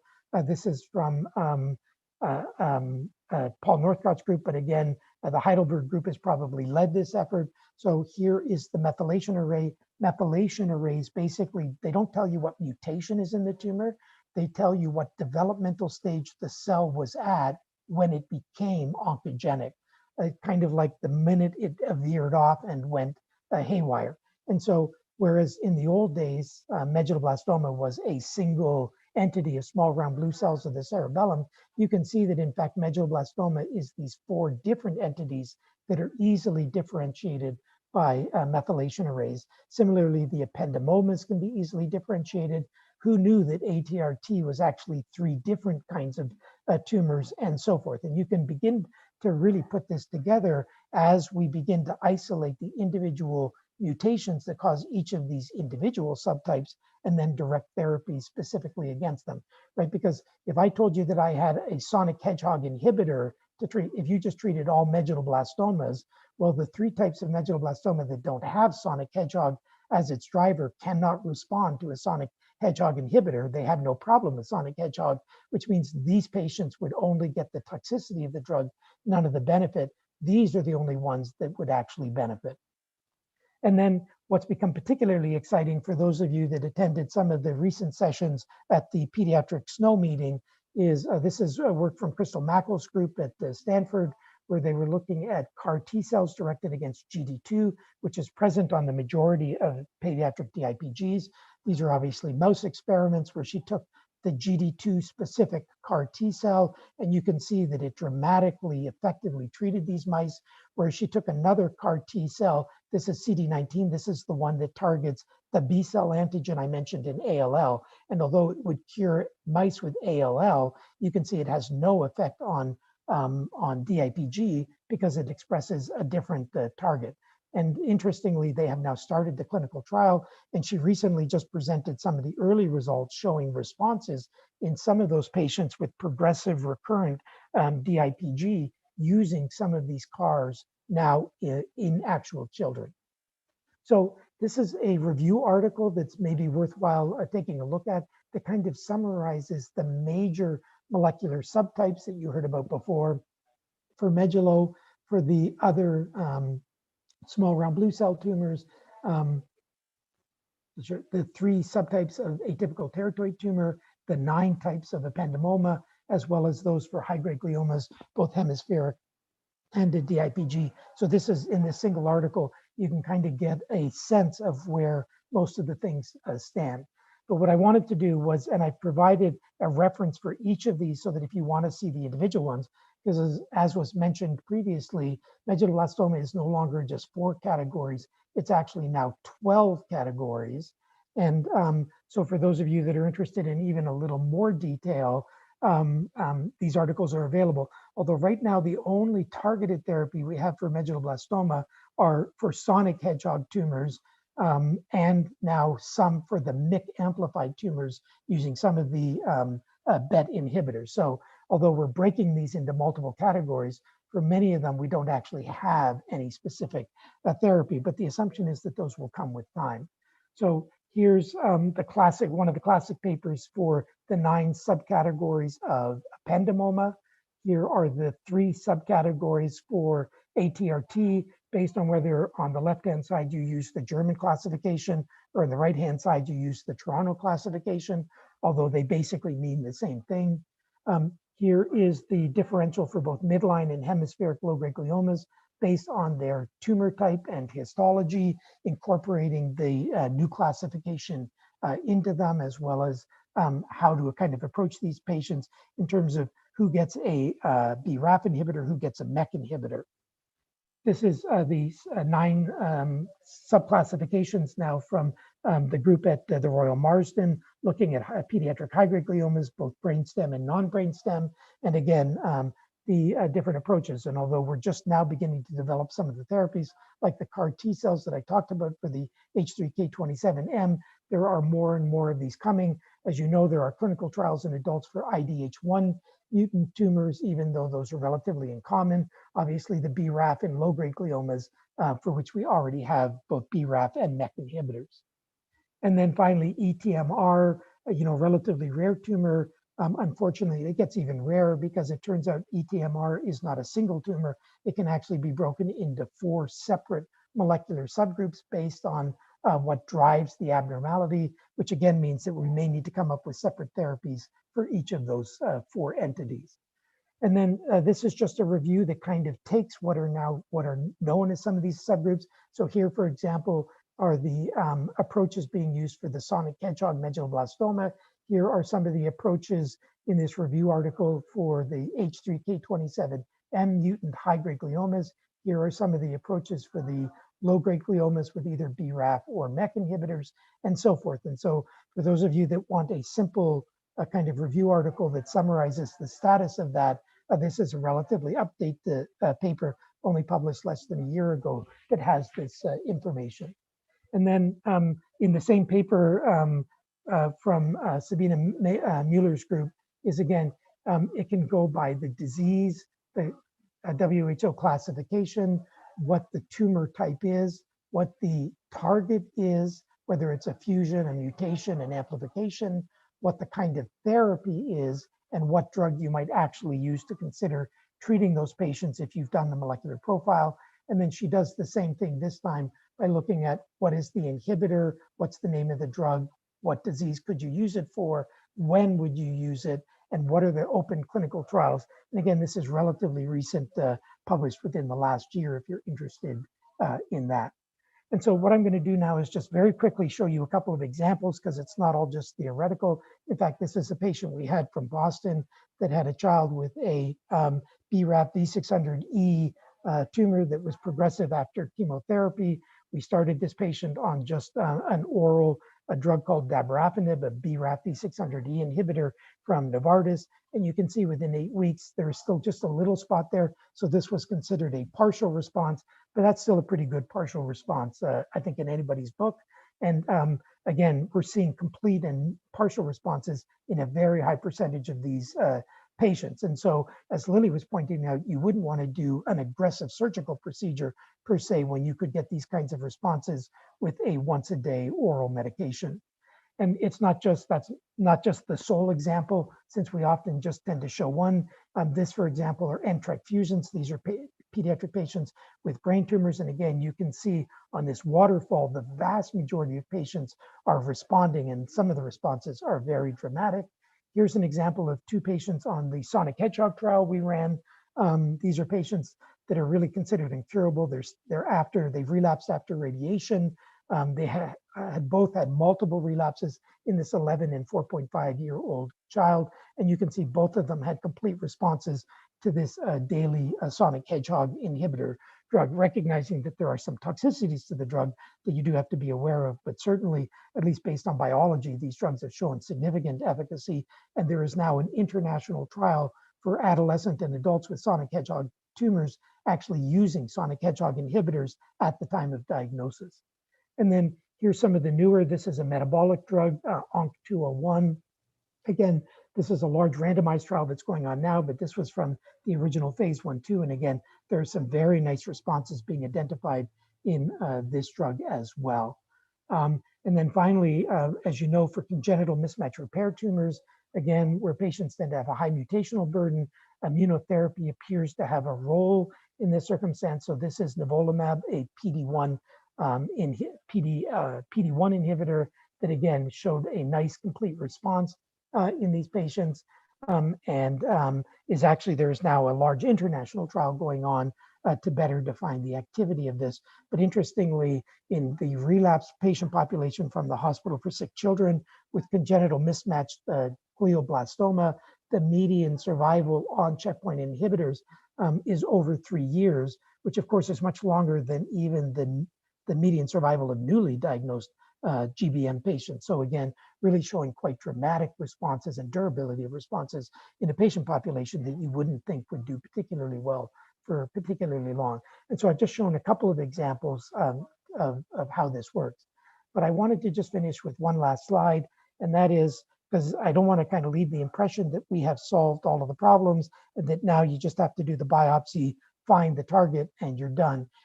In fact, if you take all of the patients with all of these targeted therapies together, the NTRK fusions, the BRAF, high-grade gliomas, and so forth, right now we're curing about 5% of the patients with pediatric brain tumors using these targeted therapies. Obviously, the low-grade glioma patients weren't dying anyways. They had a lot of morbidity, but not so much mortality.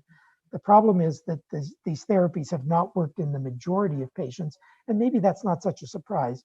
You know, when you take a highly malignant, for example, glioblastoma that has already seen radiation, multi-agent chemotherapy, that, for example, has, let's say, an EGFR mutation, the idea that a single EGFR inhibitor is suddenly going to make that tumor disappear is maybe a little overly optimistic. As I think most of you are aware, this is the way we draw the EGFR pathway, right? It dimerizes, it activates either the PI3 kinase pathway or the RAS-RAF-MEK pathway that I talked about previously, where you might think that you want either an mTOR inhibitor or an ERK inhibitor, and yeah, those would be fine, although we tested those and those didn't work all that well either. You could, of course, try an EGFR inhibitor, but when we say that this is the pathway, and so it should be easy to inhibit this, this is in fact what the EGFR pathway actually looks like. So this is EGFR right here, and you can envision when you try to inhibit this, all of these other pathways are kicking in to salvage the signal, which is why a single EGFR inhibitor turned out not to cure even adult or pediatric EGFR mutant malignant gliomas. There were too many salvage pathways, which means we're going to have to understand this biology if we are going to put together the right combinations of targeted therapies and pathway inhibitors in order to finally shut this pathway down and presumably stop those tumor cells from dividing. So I'm going to stop there. Just recognize that, again, in the context of targeted therapies, we have to be committed to getting tumor tissue. It has to be the right tissue from the right places in all of the circumstances that will actually guide us, in the recognition that there may be some new opportunities to get material in other ways that will reduce some of the morbidity of these approaches. that obviously we are making advances in our understanding, but we have a long way to go, particularly as we try to put things in the context of their microenvironment and the much more complicated pathways that actually signal these tumors. And I think by doing so, although we have some very exciting successes, we're still not curing the majority of patients, which means there's a long way to go. And our hope is that some of the new drugs being developed, as well as our better understanding of the molecular targets of pediatric brain tumors, will provide the Achilles heels on which those can be treated. And so I'll stop there. I know I went very quickly, so if there are any specific questions, either now or after the talk, always feel free to reach me. I'm happy to kind of answer whatever questions I can. And I'll stop there and maybe stop sharing. Thank you, Mark. Very interesting presentation as usual. Do we have any questions? So actually, do you think we are over-operating? We will come sometime to say that we are over-operating cases.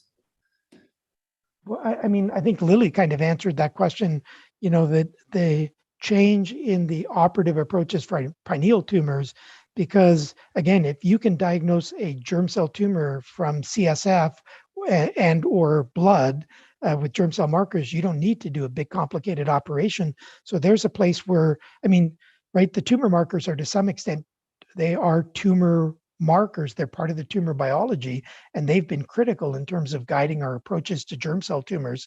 For the tumor markers that aren't so obvious, like BRAF, we're beginning to figure out ways of getting those from blood and CSF, which I think will begin to make some of those, right? If you could determine that a patient has a BRAF KIAA 1549 truncated fusion with a lesion that's in an area that's not causing a lot of problems, you know, maybe hydrocephalus, and you could just, you could do a third ventriculostomy or something. Maybe you wouldn't need to do a big operation. There would be opportunities to let the targeted therapy actually treat those patients. So I think, like everything, pathology, neurosurgery, oncology, radiation oncology, and radiology are all going to end up working together to slowly improve the way in which we approach patients to minimize morbidity and improve outcome.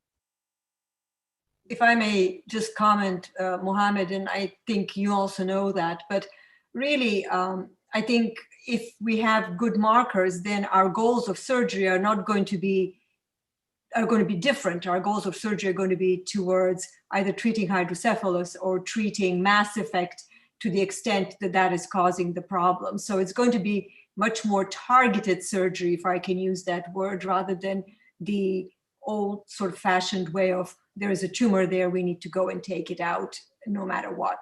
So I think understanding the biology, as Mark is showing it, is going to be critical and guide us in the surgery, not just for pineal, but for any tumor in the brain. I think for medulloblastomas, with the new molecular classification, with some of these new classifications, there will be a rule only for biopsy, and we will not go for a total excision as we used to. I know people have talked a lot about that, but my concern is with medulloblastoma, and I'm sure you and Llewellyn and all the other neurosurgeons know it. Sometimes you have to take all the tumor out because it doesn't stop bleeding until you've taken out all the tumors. So in the posterior fossa, sometimes that's a little tricky. But if we have ways of doing it without causing morbidity, then yes. Yeah, I mean, I would add to that, you know, from an oncologic point of view and long-term follow-up of many of those patients, sometimes posterior fossa syndrome is becoming one of the major impacts of the treatment of medulloblastoma. And under those circumstances, if there were a way, you know, the best way to avoid posterior fossa syndrome would not be to have to go in and dig all of that stuff out. So here's a circumstance where if you knew there were other options or opportunities, that could significantly impact not so much the cure rate, because the majority of medulloblastoma patients are already cured. It could impact the long-term morbidity of those patients simply by avoiding that and letting the radiation and chemotherapy, particularly if you knew it was the type of tumor that was likely to be very responsive, a typical, you know, sonic hedgehog or Wnt tumor, as opposed to a MYC amplified group 3, where maybe you are willing to be a little more aggressive, given how aggressive those tumors can be.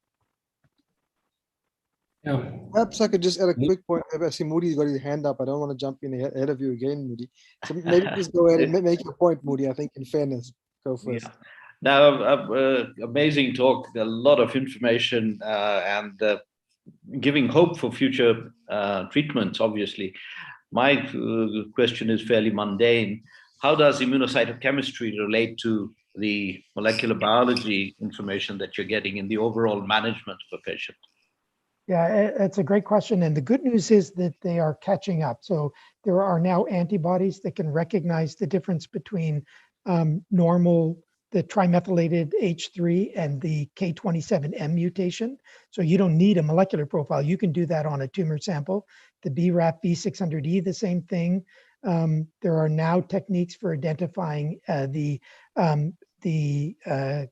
KIAA 1549 truncated fusion without having to actually sequence the tumor, in the same way that we can also now detect beta HCG and alpha fetoprotein. So there are a lot of assays. Not all of this is based on having to actually sequence the tumor. And in that sense, I think we're catching up. Obviously, you can do the same thing for Wnt. Whereas there are some things that are still hard to do. I mentioned, for example, I know in the adult program at the Dana-Farber before I left, for adults that had certain lesions, they would send them to the MRI scanner and actually diagnose the IDH1 mutation based on MR spectroscopy, not biopsy. So it's not even all histochemistry. Even we're seeing some of the advances in radiologic techniques are able to help guide some of the diagnoses in these circumstances. Great, thank you very much. So perhaps I can just add to that. I think that's exactly the point I was going to make, Mark. I mean, as we see advances in radiomics improving, we probably will make those diagnoses at some point radiologically and not even have to, sample any tissue at all. Well, right. But again, so I showed that example of the patient that had the 6 different biopsies from their tumor that had, had mutations in one part of the tumor, but not in another part of the tumor. And one of the real problems with cancer biology in general is the heterogeneity within the tumor. And the question is the techniques, the precision of the radiomics is going to have to be sufficient that it can pick up that heterogeneity. So I don't think the pathologists and the molecular biologists are going to be out of a job for at least a little while longer. I think that's going to take some time, but you're absolutely right. As those techniques get better, as molecular imaging becomes better, I could absolutely see a time when even they will be able to pick up a PDGFR alpha mutation in part of the tumor where other parts are negative and help guide those very questions. Yeah, and that's a good point. One thing I can add to that is that we've seen with, when you talk about the heterogeneity within a tumor, even the MR spectroscopy, when you place multivoxel, if you do multivoxel, you do multiple single voxels, you can see the difference in spectral profiles within a single mass of a tumor, with each voxel is picking up a different biological profile. And that's going back to radiomics. One of the challenges we're going to have is with large numbers and the inconsistency in imaging protocols. So if you apply an algorithm to say, this is my radiomic algorithm, I've evaluated it on this cohort, is the imaging protocol going to be the same at another institution? Because I didn't go into details of like the TR, TE, and all that MR physics that no one probably wants to listen to, and it's challenging even for radiologists to understand completely. But when you talk about those differences in technique, it's going to play more of a role when you talk about radiomics, because that slight difference that you might not pick up with the naked eye might be a difference for a computer algorithm. And the other thing is, when you talk about those differences, that's why groups like RAPNO and other committees that are trying to standardize imaging protocols, they will play, I think, a bigger role in radiomics as these imaging protocols are more standardized and implemented. Yeah, I completely agree. And I should have pointed out, so I sent this talk to Mohammed El-Beltagi, and so I'm happy to have, you can share that freely with everybody on the call, I had hoped that the references will be a guide for people as they want to see more information in specific areas. So for anybody that wants it to feel, I hope it's okay that I use your email address as the place to get that information. That's great for me, Mark, if I may, from what I'm hearing and from what you're saying, do you foresee a time where stereotactic biopsy is not going to be a good idea to do? No, well, you know, for those of you that are Star Wars fans and you know, who knows what we're going to be able to do 20 years or 30 years down the road. Certainly, I don't think any of you are going to be out of a job in the short term. I think neurosurgery is going to continue to play the dominant role right now in the diagnosis, in the identification of the tumor types, and a critical role still in their treatment. The question of whether or not as therapies improve, and we, like, for example, the low-grade gliomas with the KIAA truncated fusion, right? We've now got medical therapy that is effective at treating, not all of them respond, but the majority do. Those are patients that we might be able to save an operation for. Do I think that advancement is going to happen in other tumor types as well? I think over time it will. But this is going to be a slow process, right? We've been trying to cure cancer for a long time. And every time we think we've got cancer in our sites, it mutates in a way that we didn't expect. And so I have to assume that as we use these new targeted therapies, tumors are going to develop mutations against them.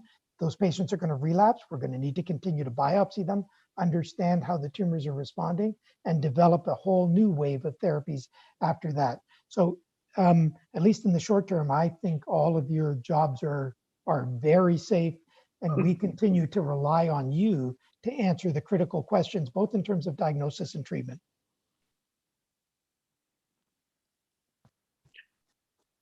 Thanks, Mark. Can I just ask, so just a sort of a protocol related question, perhaps Ashim, you can take this. So, I mean, biobanking obviously is such a valuable tool, Mark. I mean, you agree, specifically for countries, you know, that are trailing behind in this molecular biological profiling. If we can't do it now and you bank them, at least you can do it in the future. Is there something along those lines, Ashim, do you think, where we do MR spectroscopy on all patients with tumors and then post-process algorithms? Is there a sort of a tool in place for something like that, do you think? Yeah, that's a good point. And that is the direction we're heading. Actually, at CHOP, like I said, I've only been here 2 days, so I'm still learning how these databases work.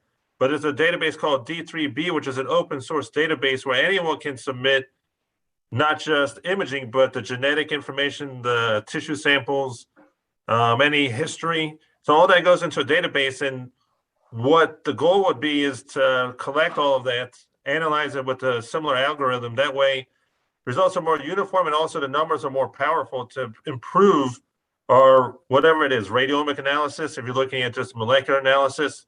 But specifically talking about imaging, yes, that will help us because we can actually extract some of the DICOM data to understand the differences in technique between the sequences. But at the same time, our algorithms can now analyze multiple studies, multiple MR spectroscopy profiles. And I think it's important to try to standardize those sequences beforehand, but it will be helpful to analyze with a similar algorithm. So I think that's where I mentioned RAPNO, which is one of the committees that's trying to standardize imaging protocols. And one of the reasons, I think the number one reason is that cases when it comes time to analyze this as a multi-institutional study, now we have the capability to be more consistent and produce more reliable results. And actually, let me just add one thing about that. I'm actually working with the Children's Oncology Group, which is centered here in the United States, but we're working on a paper on brain tumors, spine tumors, and also on head and neck tumors. And the goal of the paper is to standardize the imaging protocol for all brain tumors. So RAPNO focuses like ependymoma, medulloblastoma, high grade, low grade. This paper that should be coming out early next year or by the mid of next year, we actually just started working on it, will help standardize imaging protocols for all institutions. So take a look out for that as well. Yeah, that's great, Ashim. Thanks. Sure. Thanks. Let's see. Any questions? Dr. Nasser is here. Yeah. Okay, Llewellyn. Yeah. Yeah, So if- thanks. Yeah, Mohammed, doesn't look like we have any questions. Nas, you have any comments you want to make there, or you? Oh, no, thank you, Leon. I'm just following the discussion. It's very interesting, actually. Yeah. Yeah. Okay, maybe Lily, any closing comments? No, I just want to thank Mark and my colleague Ashim, who I've never met, for great talks. And I want to kind of respond about the role of surgery. I think there will be obviously still a role for surgery, but it's going to be a modified role of surgery. So I think we're going to see shifts in what the goals are going to be as we know more, whether it's through imaging or through some of the molecular analyses and the therapeutic opportunities that we have. So I think neurosurgeons are still going to be needed, but I think our roles are going to be somewhat different. There still will always be the need to do surgery for mass effect and hydrocephalus, which I don't think are going to be answered by the imaging and the molecular stuff. But it's going to be a very different paradigm that we have. And we just need to stay abreast of all of the advancements. Okay, great. Thanks. Mohammed, you want to wrap things up?